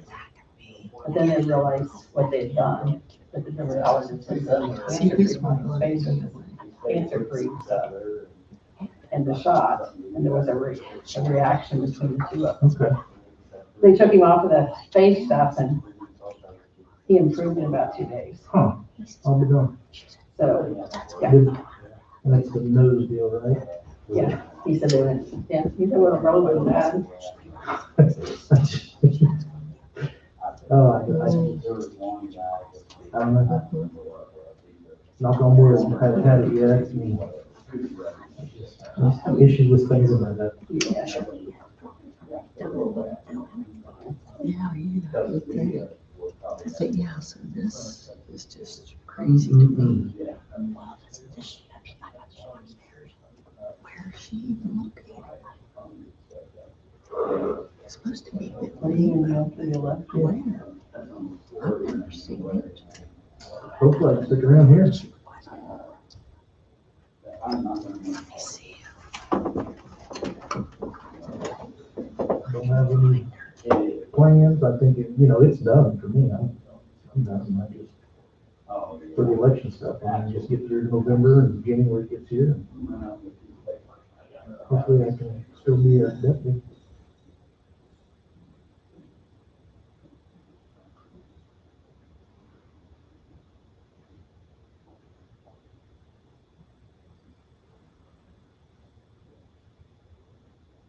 Get rid of the headaches.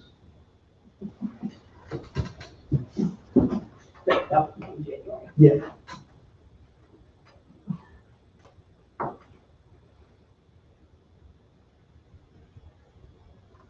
It says it's on the main track. I've never seen it.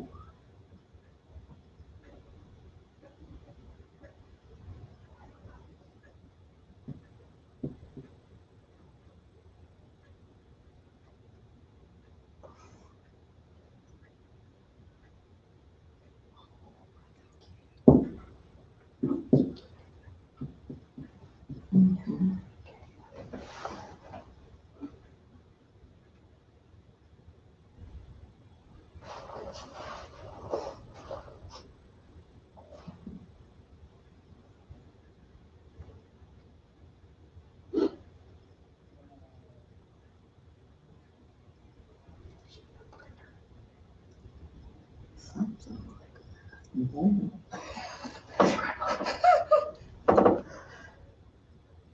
Yeah.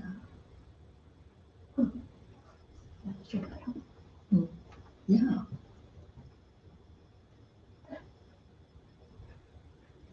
Interesting. How long was this supposed to be? You need 20 minutes, so 11:18. Just looking here.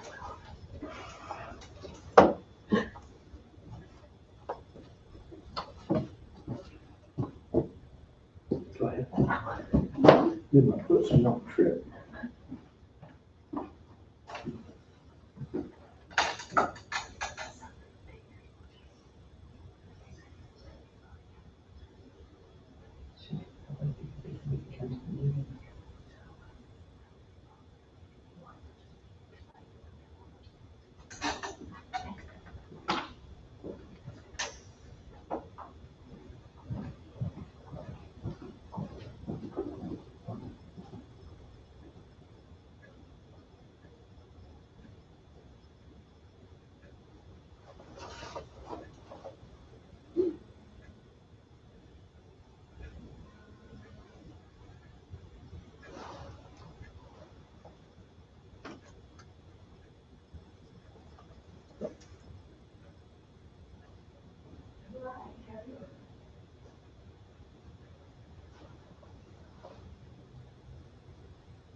I hear you.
like that, or 3 minutes.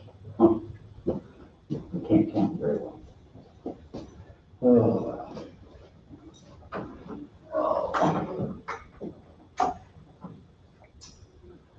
Put my glasses on, they fold up. Yeah. Slide it up, slide my glasses down, then I can't breathe. These masks, I don't know about you, but they make me hot. Yep.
So when you said 20, I remember that 20. He's supposed to have 3 businesses in front. Yeah.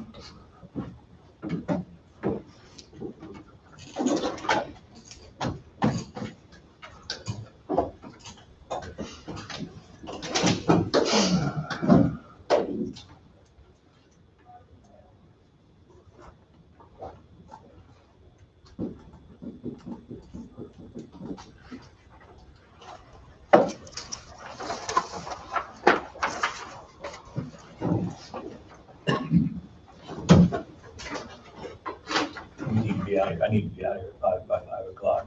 We're doing flu shots at Strong tonight. Drive through flu. This is one day. Normally I got the ethanol board meeting on Mondays, but it's been changed till tomorrow. If we had the ethanol board meeting, I need to be out here by 3:15. Right now, my day is wide open.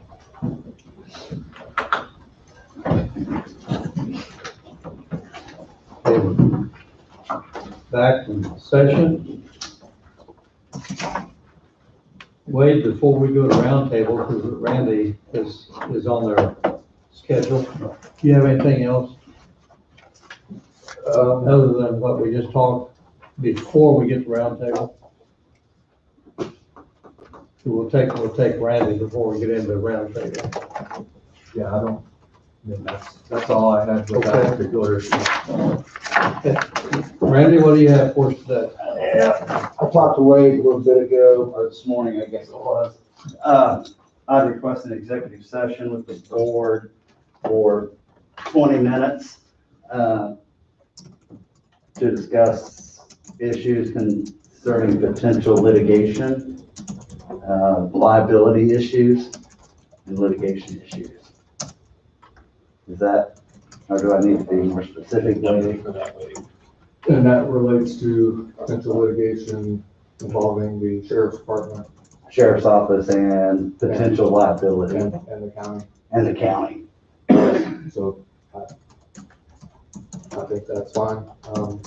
That would be myself, you, the commission for how long? Yeah, I'd like to include the undersheriff too, and that's just mainly to bring Mike up to speed. Mike's been off with me off work, and so I can only do it once and kind of bring everybody up to speed. If it's okay for Mike to be in on it as well. Who's your undersheriff? I'd like to have the undersheriff in too, just so he's up to speed too on everything. And this would be based on the subject matter.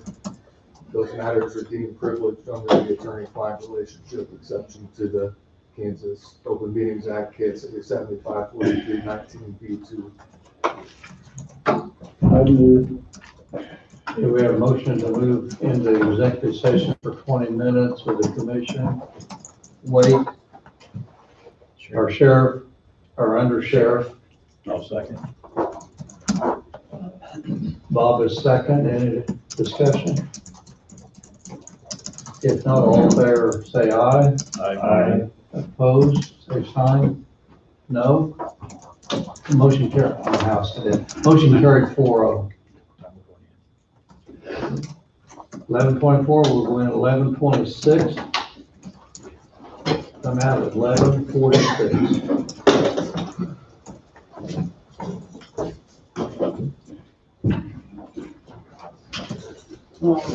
Sure, you sound better. I feel.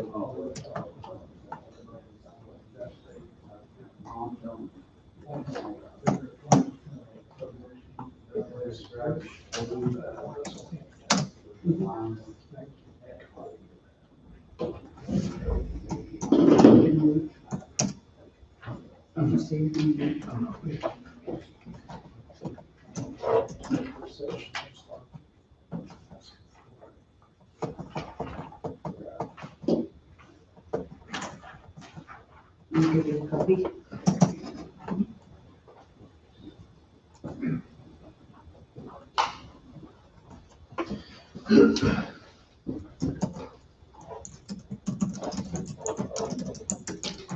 They're signing checks and vouchers later.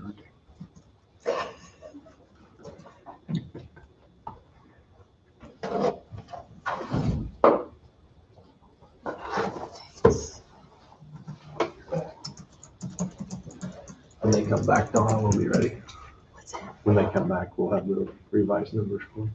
Okay, thank you. So on those little Dells.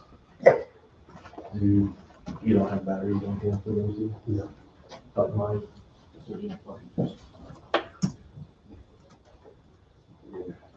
I'm not gonna worry about it. I mean,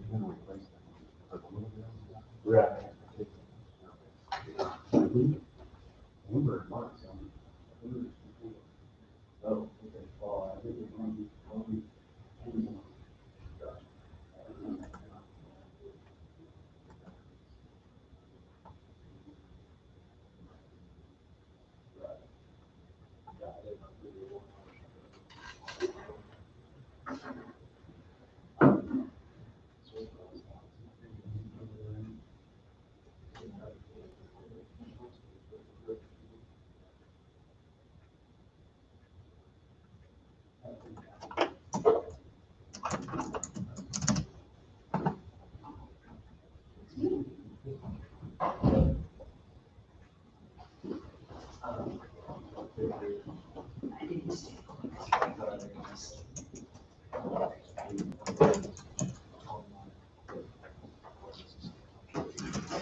Yes and no.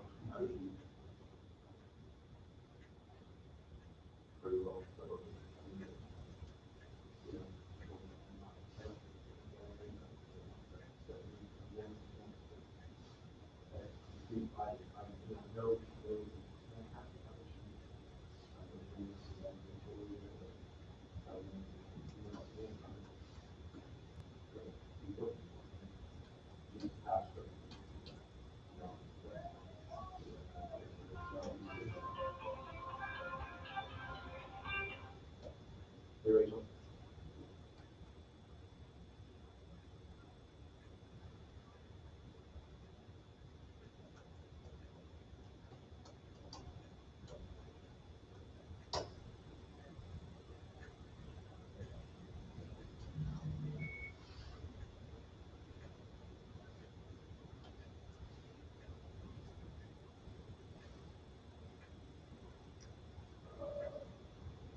I don't know him real well, I know somebody, I know his wife.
Well,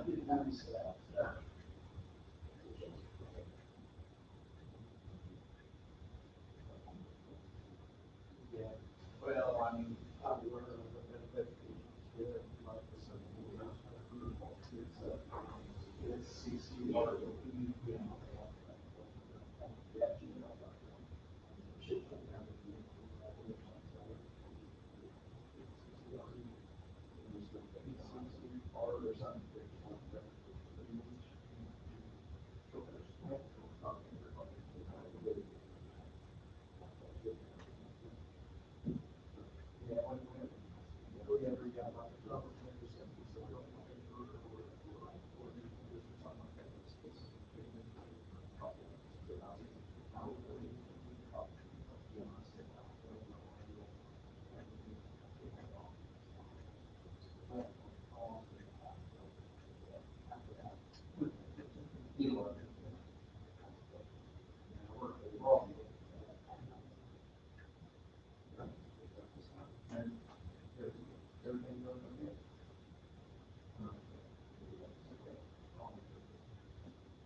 Yeah, oh, we got everybody back. We still got about, Oh, okay. I thought it was 26, so we came out just a little. Okay, we're back in session. Randy? Okay, so the commission has before them a voucher and invoice for a vehicle. Is that right? Yeah, we got the voucher here. We approved this voucher last week. Now, Through well, Cromwell Ford, but the voucher came in from Don Brown Chevrolet. right, there's a second, that second vehicle is due to a number of factors and circumstances. The vehicle that I'm asking the commission support for to purchase is a vehicle with all the lights and interior equipment that's already furnished to you. The first one did not come with that. Yeah, you just gotta move them over. Right, and so currently our Tahoe that was wrecked is still got all the lighting and equipment still in that vehicle for insurance purposes. And therefore, I told them last week I was out of the office, a little under the weather. And so I told them to slow down, hold on till I could get back. In the meantime, they were able to find this vehicle that is a better fit. Now, with that being said, I know it says, well, why do you need two vehicles and where's the money gonna come from? I had them pull up the capital outlay expenditures for 2020 and 2021, looking at what options could be available and look at what we've spent on capital outlay so far. With putting some projects off from 2020's capital outlay, there still is, looks like about $132,000 remaining. The new sheriff will have to make those decisions on what projects for next year. It would give him flexibility on not having to purchase all three vehicles next year.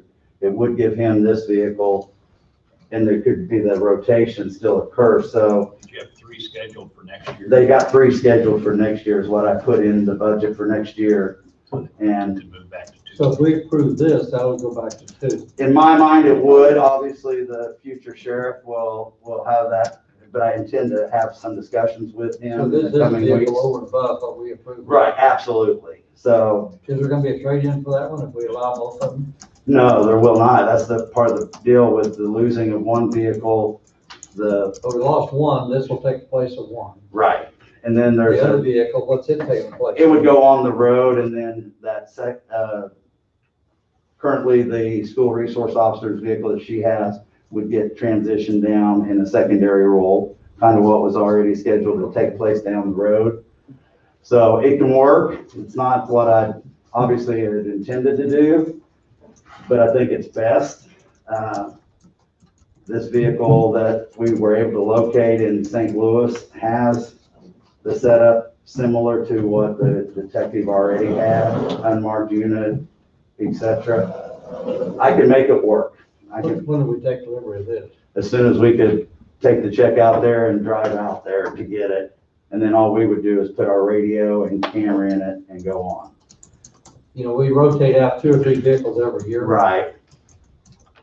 Does this create any issues over and above what you think would be for the new sheriff coming in? I think it puts him actually in a better position. Your vehicles is in great shape, rotation's in good shape, so it shouldn't create any issues. It would actually put him in a good position, equipment-wise, as well as personnel-wise, with the potential of the budget for next year has the adding of an SRO. So with that, they have to be equipped. This would help get them in a good position and not be coming back to the commission, in my mind, saying, well, I've got this budgeted, but not this budgeted. This puts him in a better position. As to what decisions he makes, that's his decision.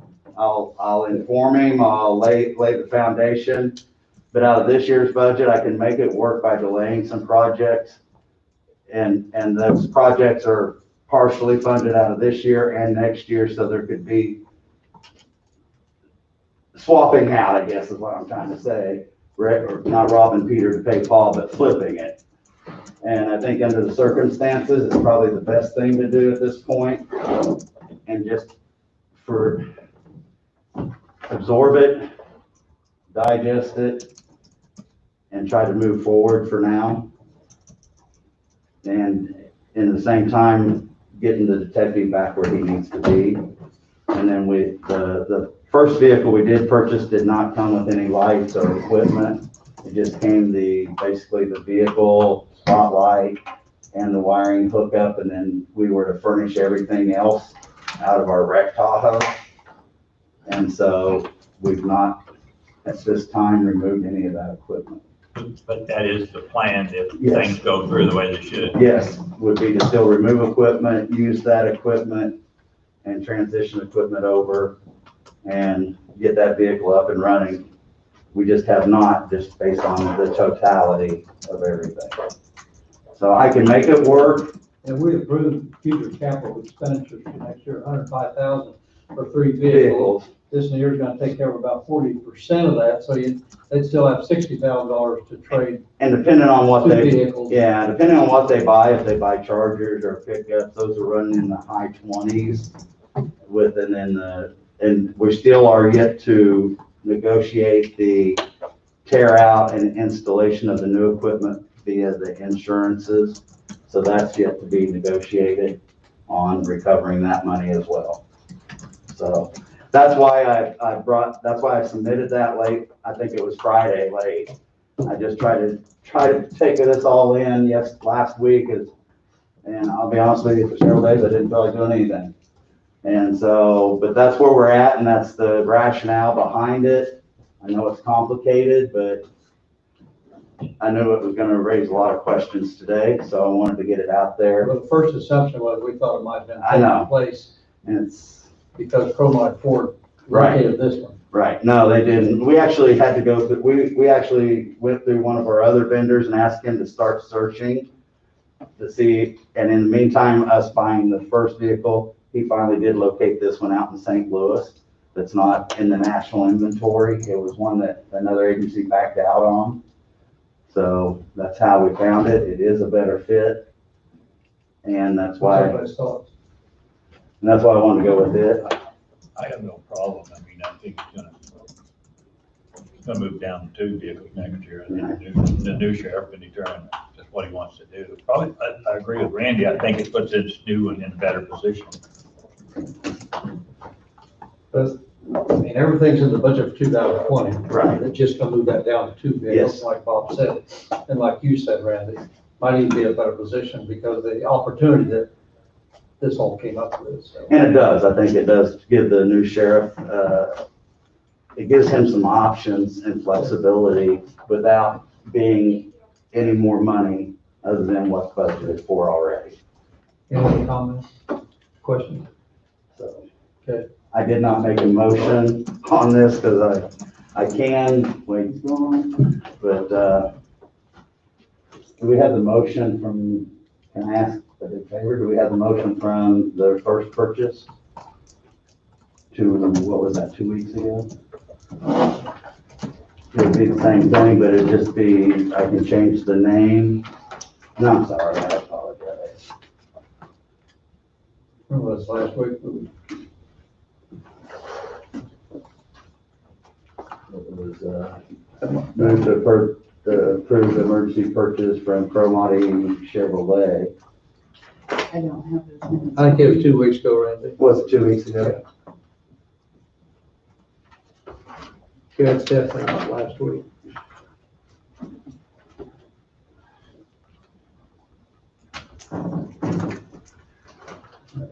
I can have someone bring it down. Okay.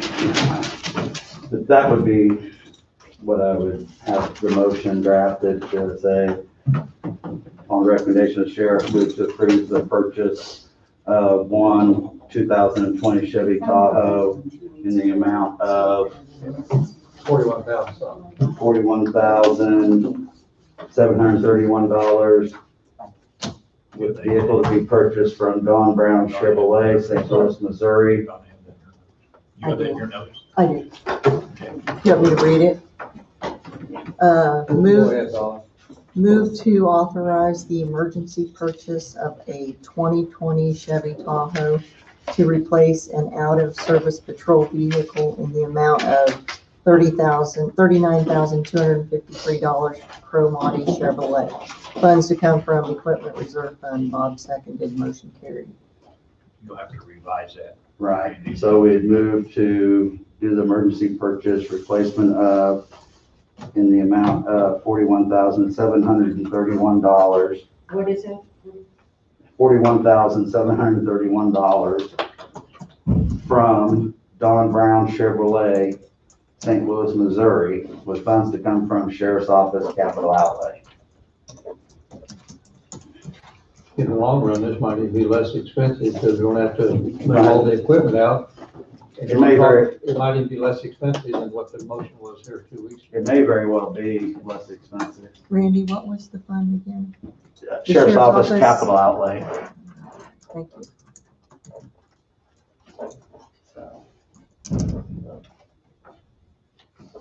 I think everybody that looks at our video probably has heard that motion. So I won't repeat it. Entertain a motion to approve. I'll make that motion. Shannon has moved. Second. Fred is second. Any other discussion? All in favor, say aye. Aye. Opposed? Motion carried 4-0. All right. Now, some other sheriff's office issues is, I heard this morning too on the discussions on reimbursements on COVID related. Are we focusing mainly on the monies going towards like the hospital and other entities? I know the sheriff's office, we submitted some for reimbursement through the county. Is that something though that I need to withdraw or just wait and see? You know, as of right now, the information we currently have, and Russell is not here, for Coffee County is $176,028. How much of it's your department, how much of it's the other departments, we don't know. I don't either. So I guess that's something we'll probably entertain every week until we have enough requests and enough applications to come up. I made a comment here 2 weeks or a week ago. You know, the county's in great shape on everything. If we got some businesses, we got some schools, we got some other people out there that might be able to utilize that better than what the county can, because, you know, we could use it. Right. But the county's got funds in place too. Right. That 176 for the Coffee County may stay there, it may go down a little bit. Still too early to tell. And Russell will still be here next week. And, you know, who's gonna handle that thereafter, we haven't made that decision yet. We'll just continue tracking it then, and I'm sorry. we'll just continue tracking our. We don't know where the expenses and stuff. breakdown is per county, although we've got another spreadsheet that's got most, a lot of that in. And the sheriff's department, I don't remember what ours was, that we had some, you know, additional labor costs and then equipment that, PPE and stuff, and I don't remember what the breakdown was. well, the payroll is 17 and 23, the payroll is approximately 40,000. And there's a couple other small ones, so you've evidently come up to 40,000+. So we'll just keep tracking it then for now and We'll just, just set tight on it. okay, okay. Also, I spoke with the architect last week on the jail study and the county courthouse study. I didn't know Tom wasn't gonna be here this morning. The architect is moving forward, and I sent an email to Tom that the architect's wanting to have a meeting, in person on the week of October 12th through the 16th. He should be back. And he should be back. Tom thought he would be back like the 10th or something like that. And so the architect was shooting for the 12th and 13th, which I know your commission meeting is the 12th. And so he was shooting for the afternoon of the 12th and maybe the morning of the 13th. He wanted, definitely Tom's one representative, but he thought it might not be bad if a second commissioner would, participate or be present in the meetings. It's going to be the meeting, what the architect said was Wade, me, the county commission, and the architect, and the judge. I'm sorry, the judge. So that, he just wanted to keep it a very small meeting to discuss potentials and where they're at as an architectural firm on the jail study, and then not get into an open meeting situation. or a county commission discussion. That's what he put out there. So I sent Tom an email, and I haven't checked my email this morning. So I figured I'd let Tom handle that from the county commission's perspective, and then I would get with Wade as well on it. And I'll come back next week before the commission, at the commission meeting, I'll come back next week. Will Tom be back next week? I don't think so. He's gone next week, so I'll try to gather more information this week to come back to the commission next week. You know, I don't know what the rest of the commission feels, Randy, and I know what Wade has thought. You know, with the importance of the jail study, the importance of what it may lead to down the road, my thought is all commissioners ought to be involved in that meeting. And I understand the situation, you know, one commissioner could be delegated to it, the other 3 or 4 commissions. If it could be allowed, sit there in the background, have nothing to say other than just to be a good listener. Now, whether Wade would approve that or not, I don't know. I don't disagree. I agree, Bob. I think we need to have firsthand what's going on. And what I was thinking as well is, I'll get with Wade, if there's some way to, like, or we be in a different room, take some minutes or video or something, a solution, because with what I talked to the architect about this last, there's a lot to digest. And I'm gonna reach out to the sheriff-elect as well. The architect and I discussed that, and just so he is aware, because this jail study is gonna lead into next year and down the road. So that has an impact on him as sheriff, being responsible for the jail, but that's not gonna stop us from moving forward, and we should. But also to kind of give him the information in the background. I will gather more information on that, and I'll get with Wade, and I'll try to have something for the commission next week on how to proceed. On October the 12th, you mentioned the 12th. Yes, sir. October the 12th, there's 2 or 3 of us that's got a fence viewing at 1:30 that afternoon. That may or may not enter into. It probably would, because I think the architect had discussed starting around 1 o'clock. Or 1:30 is that viewing, that Might take all afternoon. I don't know the time. Right. It's at 1:30, that's all I know. Take the majority of the afternoon. Okay, I'll get with the architect then. And Wade will have to be in on the fence. Yeah, Wade's gotta be there too. So that kind of changes things. We may have to put it off until the end of the week. I have to be out of town for a few days on a personal matter. Well, we don't wanna change the viewing of the fence. Right, no. My thought is, We can move the, well, we can move that fence viewing to another day, it might be quicker and easier than moving it, this is a big deal too. I think the architect was flexible. It was mainly Tom's schedule. I know he was gonna be out of town and stuff, and so I think there were, with my schedule, his schedule and schedules, I'll work on it if that. Yeah, some of us will be tied up too.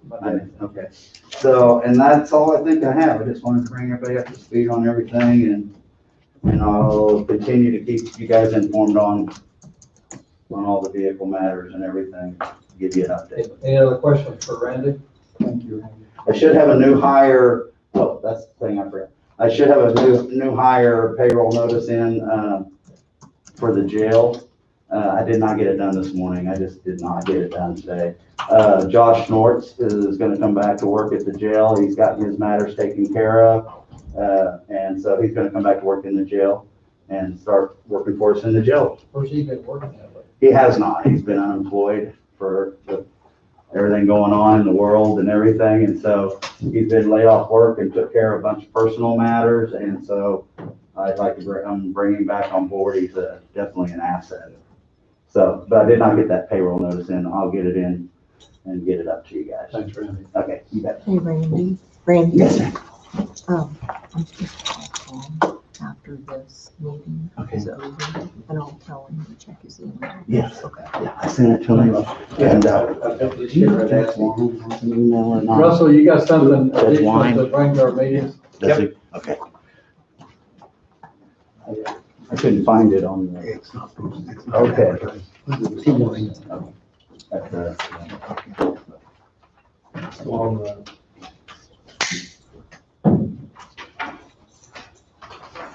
Right hand side there, you'll see the actual numbers.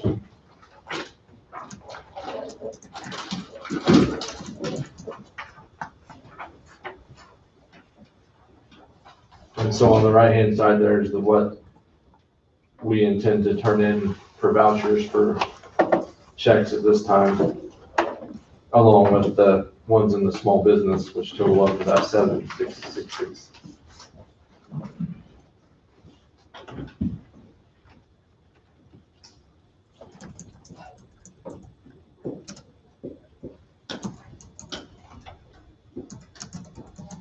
So then the note down at the bottom talks about what money would still be out there as far as additional requests for one city and 235 pending from the hospital upon state approval.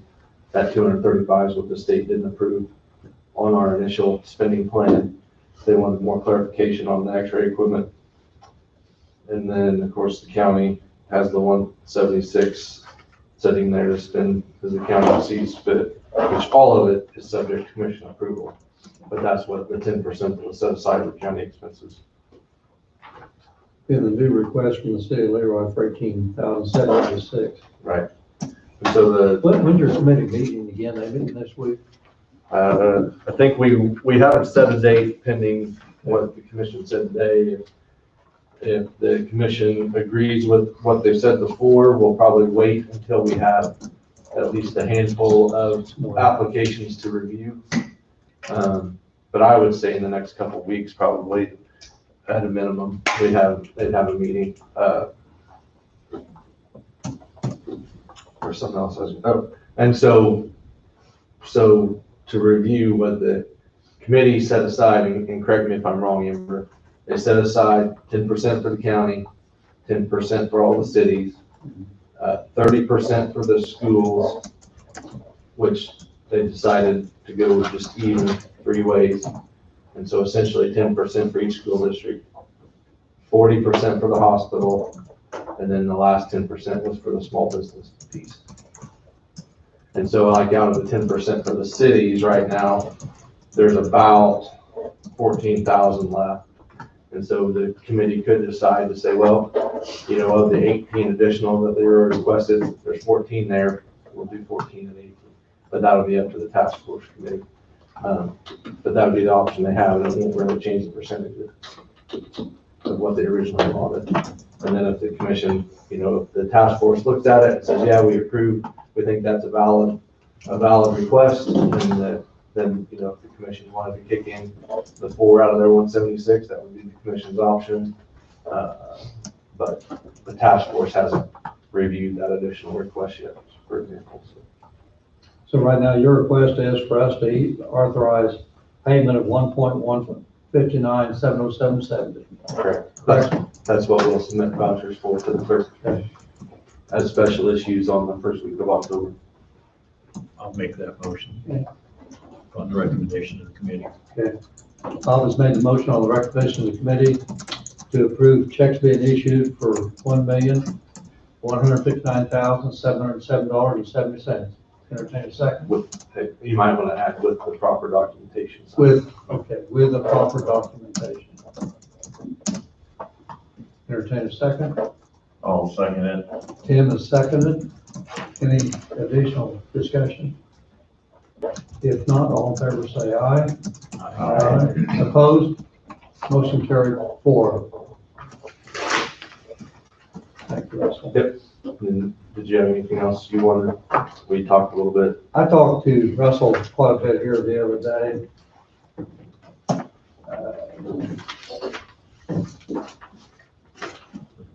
Yeah, we'll forgive it to Bob. I don't think we need to take any action on it today. I'm sorry. I don't think we need to take any action today. That we did receive notice on September the 18th that our Director of Emergency, Russell, was taking a position in Raleigh County. And of course, I want to wish Russell the very best in his new endeavors, and I'm sure we'll comment about that next week when Russell's here.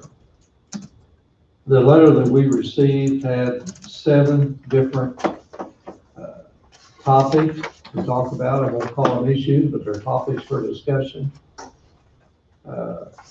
Whether we need to make any decisions on these today, we definitely need to look at this, and we need to have Russell's input probably sometime next week, and some other input from some other employees But does anybody have any questions, or after reviewing this, any questions or comments they'd like to ask Russell about now? But we will have some decisions that we need to make here in the very near future. Russell's last day is the next, I'm not sure your last day, but your report day is what, October the 9th? Or is that your last, October 12th? October the 9th there. You guys are gonna take vacation next, We'll be here next Monday. next Yeah, month. be here next Monday. Okay. Okay. You got anything you want to add to this, Russell? Nope. That we fully appreciate your input on the decisions that we need to be making. Okay. Thank you, Russell and Amber.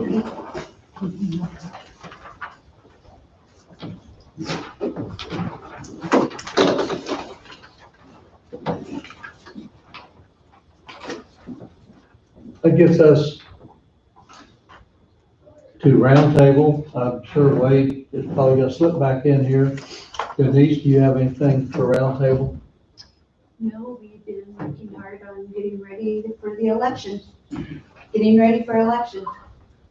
They'll be here before we know it, won't it?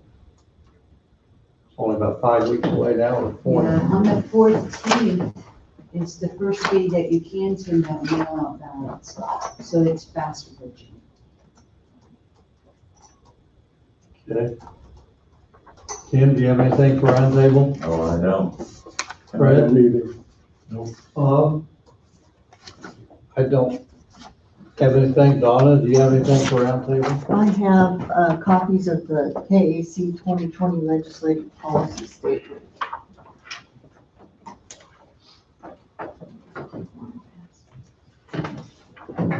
And then also Denise, I have the certification of voting delegates, if you can get this to Angie to certify.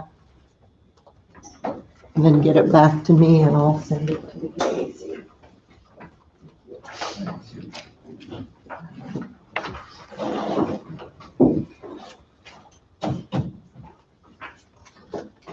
We got several pages here that we need to take a serious look at and review. And will we receive any more additional information between now and the KAC meeting? I wonder, over and above what this is? Well, I think I've given each of you a copy of the virtual conference. Yeah, so. yeah. But other than that, I don't think you'll This is receive probably any all of it. more information. Okay. Do you want to run away? Somebody run away? Sure.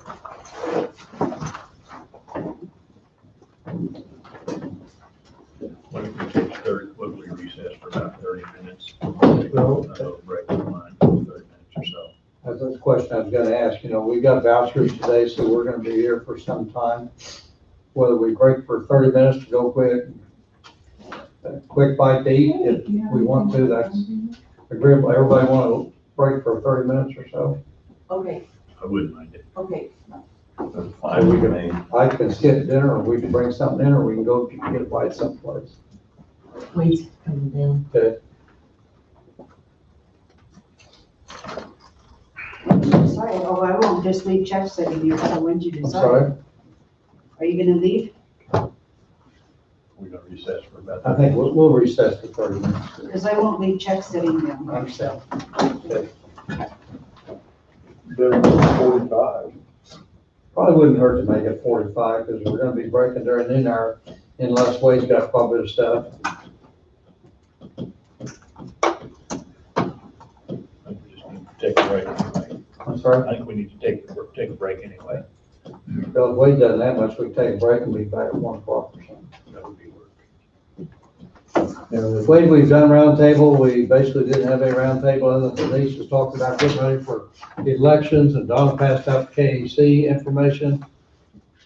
Other than that, we're waiting for your roundtable. Okay. The only thing I'll talk about is, I guess, the weekly update from the jail. I don't know if anybody's talked about that yet. We haven't talked about it. I just looked at all the information that's in the newspapers, all of it, yeah.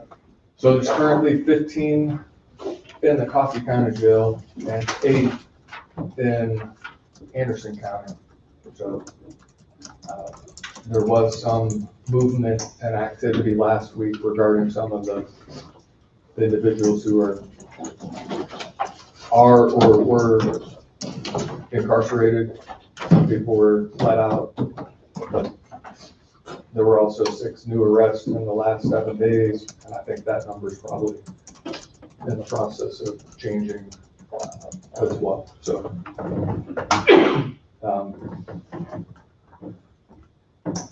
and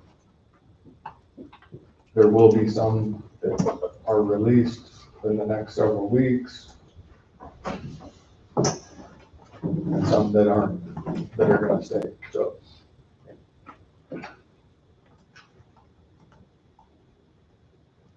I don't really think there's any additional information. You already know the cost and what is it, $44 a day or something? Yeah, I think they're giving us a bulk discount though, a little bit, Anderson County is, but,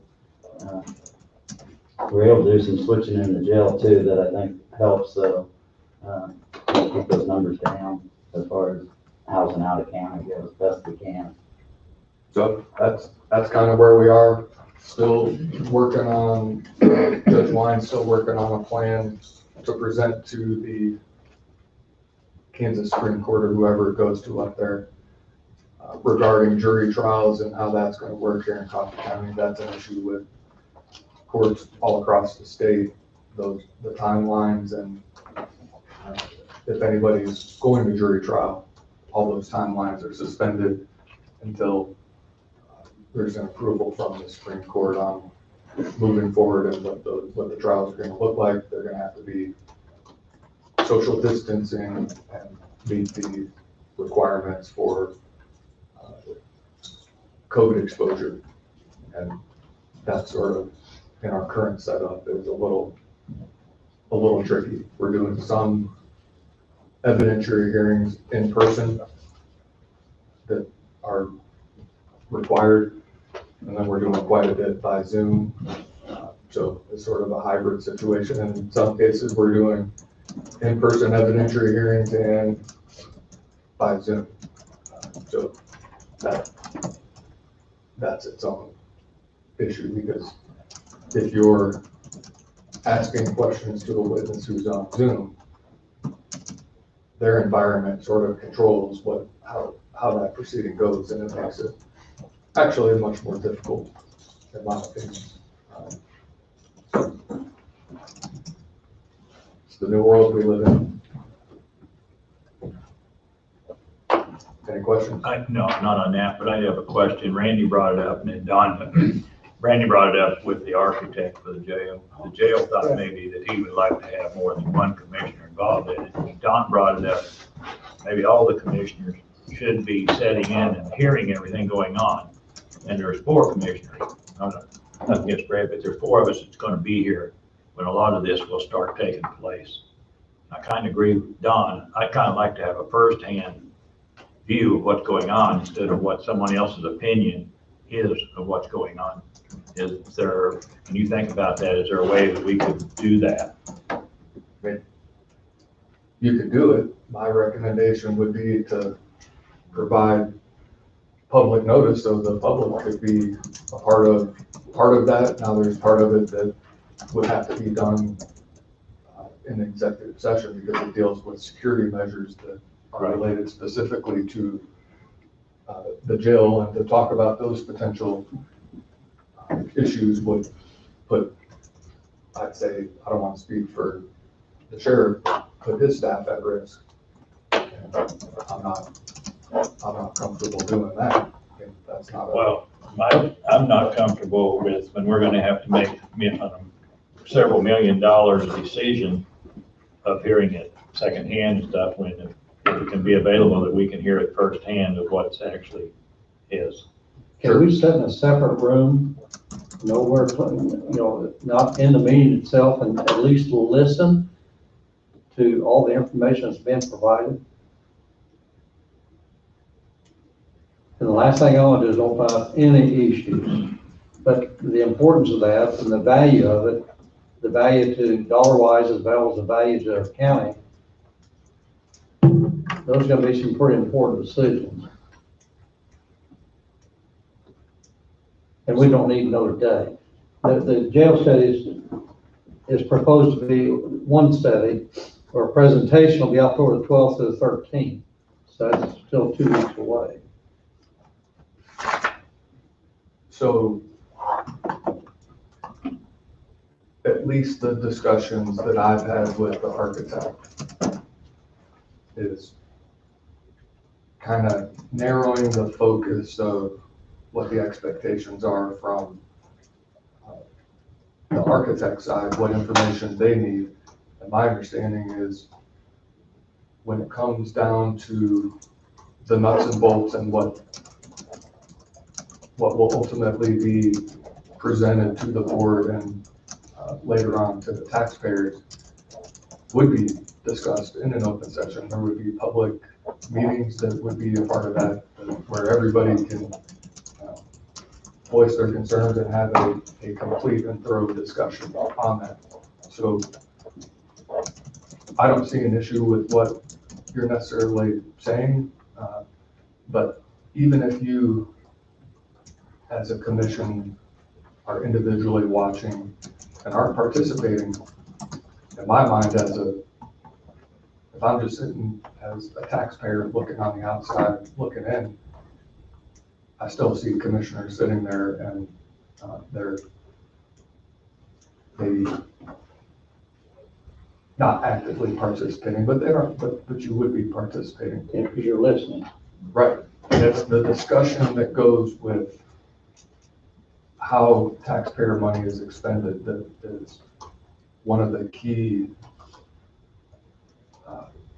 ideas behind the Kansas Open Meetings Act. And, you know, that's why with this CARES funding committee, why their meetings are open, because it's the discussion that goes on related to the recommendation that's ultimately made to the board that's maybe the most important part of the Kansas Open Meetings Act. Because there are instances where other committees get formed, they're considered a long arm of the board, and then they go through and they have the conversation, and then they bring the recommendation to the board, which makes sense. And then people in the public are saying, well, where did that figure come from? How did they come up with that? And it's the discussion that is the most important part there. So how all of those things can be achieved, if the entire board is a part of that process, and I just say you need to have them come in, and it needs to be done where at least the public can come in and observe. And if there's an issue that requires going into an executive session to talk about safety issues, then that can be done too. But then you cure any issues that would lead to in my opinion, if a complaint were lodged against the county for a violation of the Open Meetings Act, which is important to me and important to you.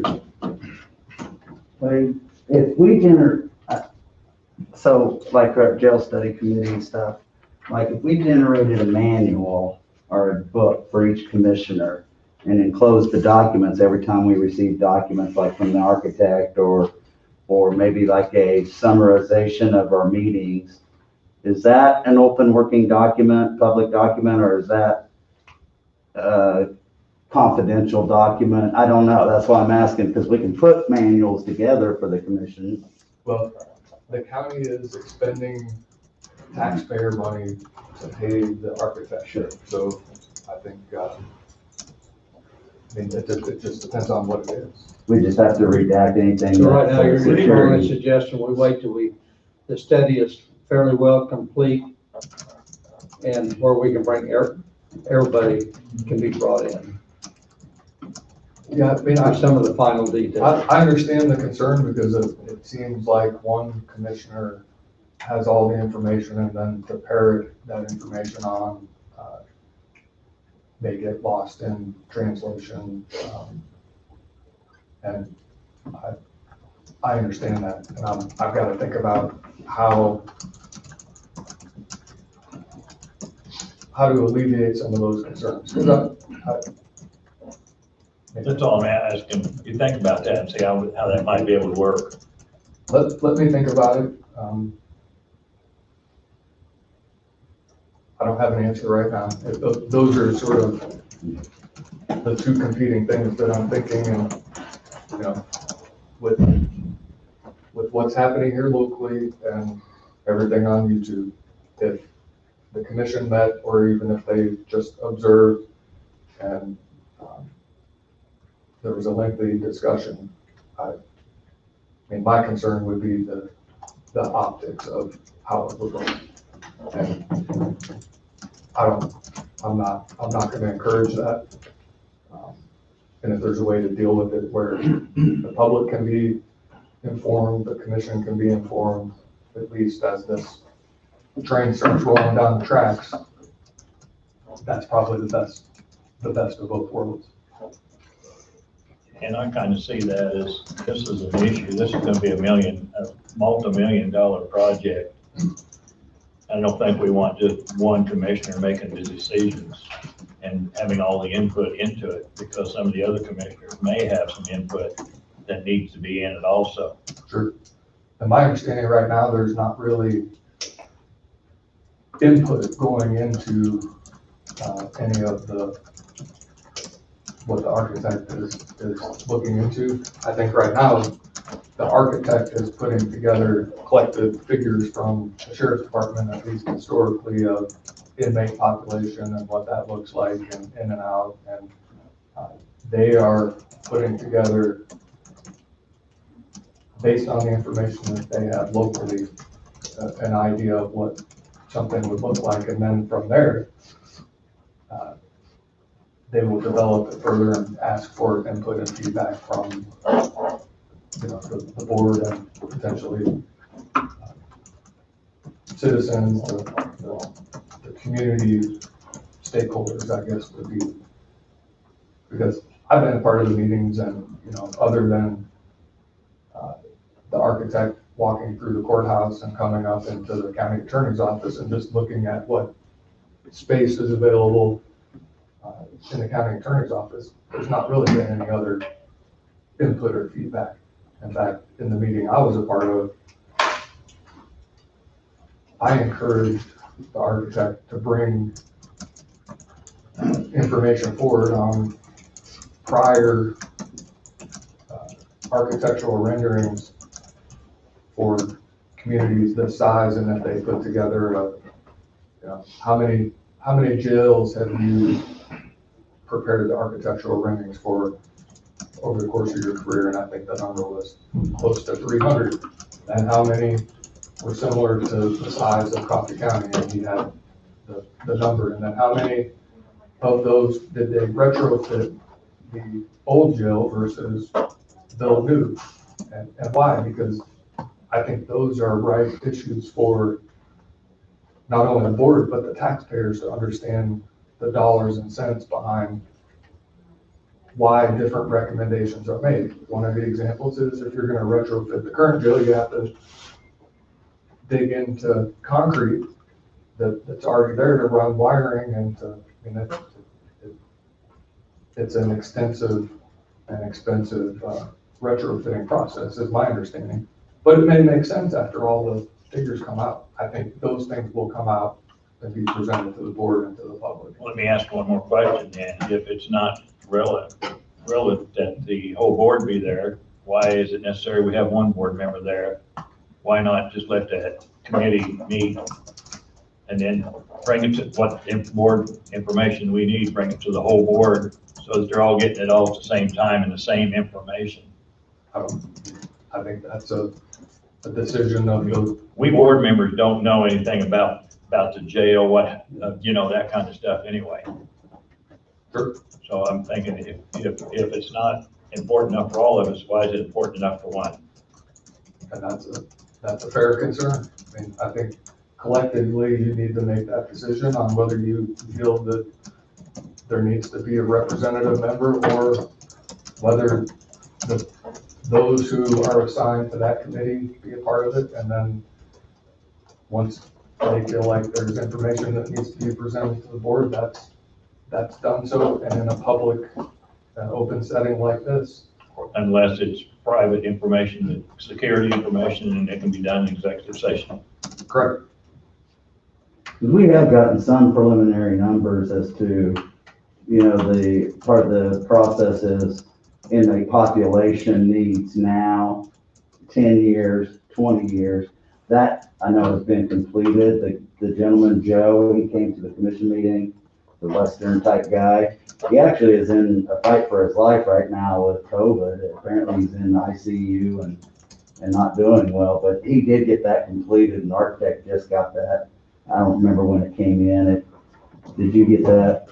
I think you got it, me, Russell. Yeah, and I sent it out to the commission. So there's some preliminary numbers. We've there. seen published stuff. And so I think I think that things are gonna start moving some, but not a lot has been done because we've got those numbers to him and populations and costs.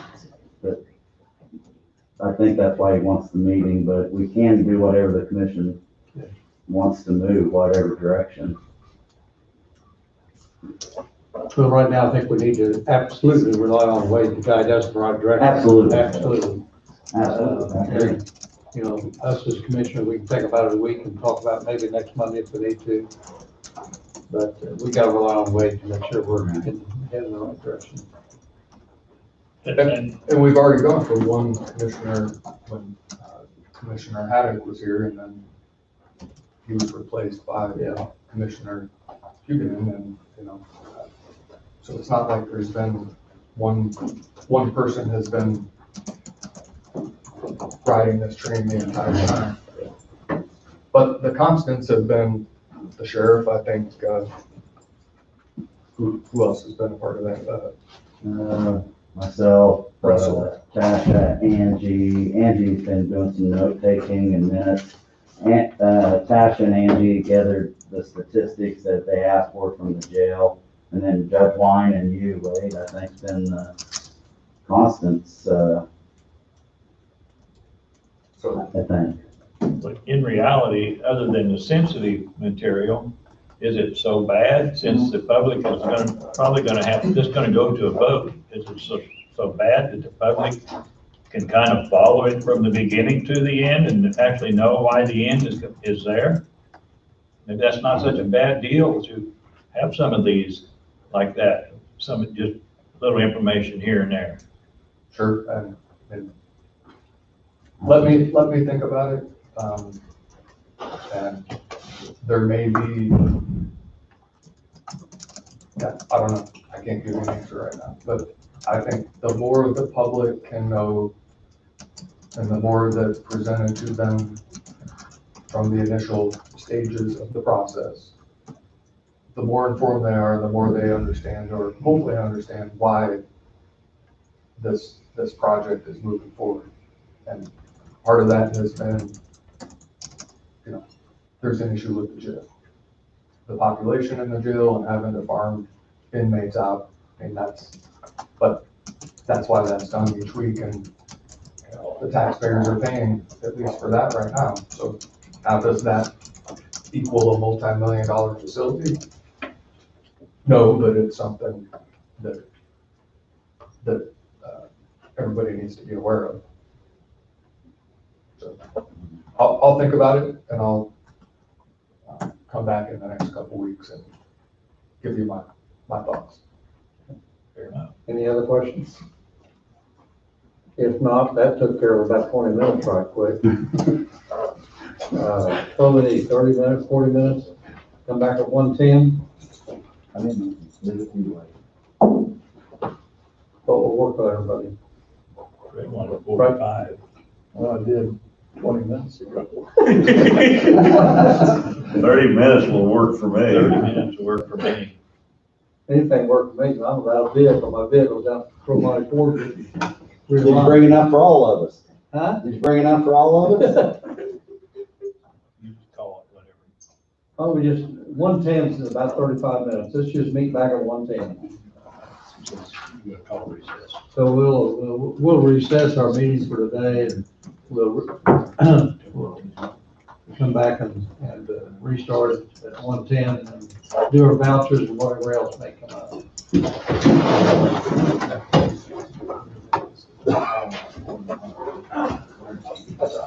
What are you doing?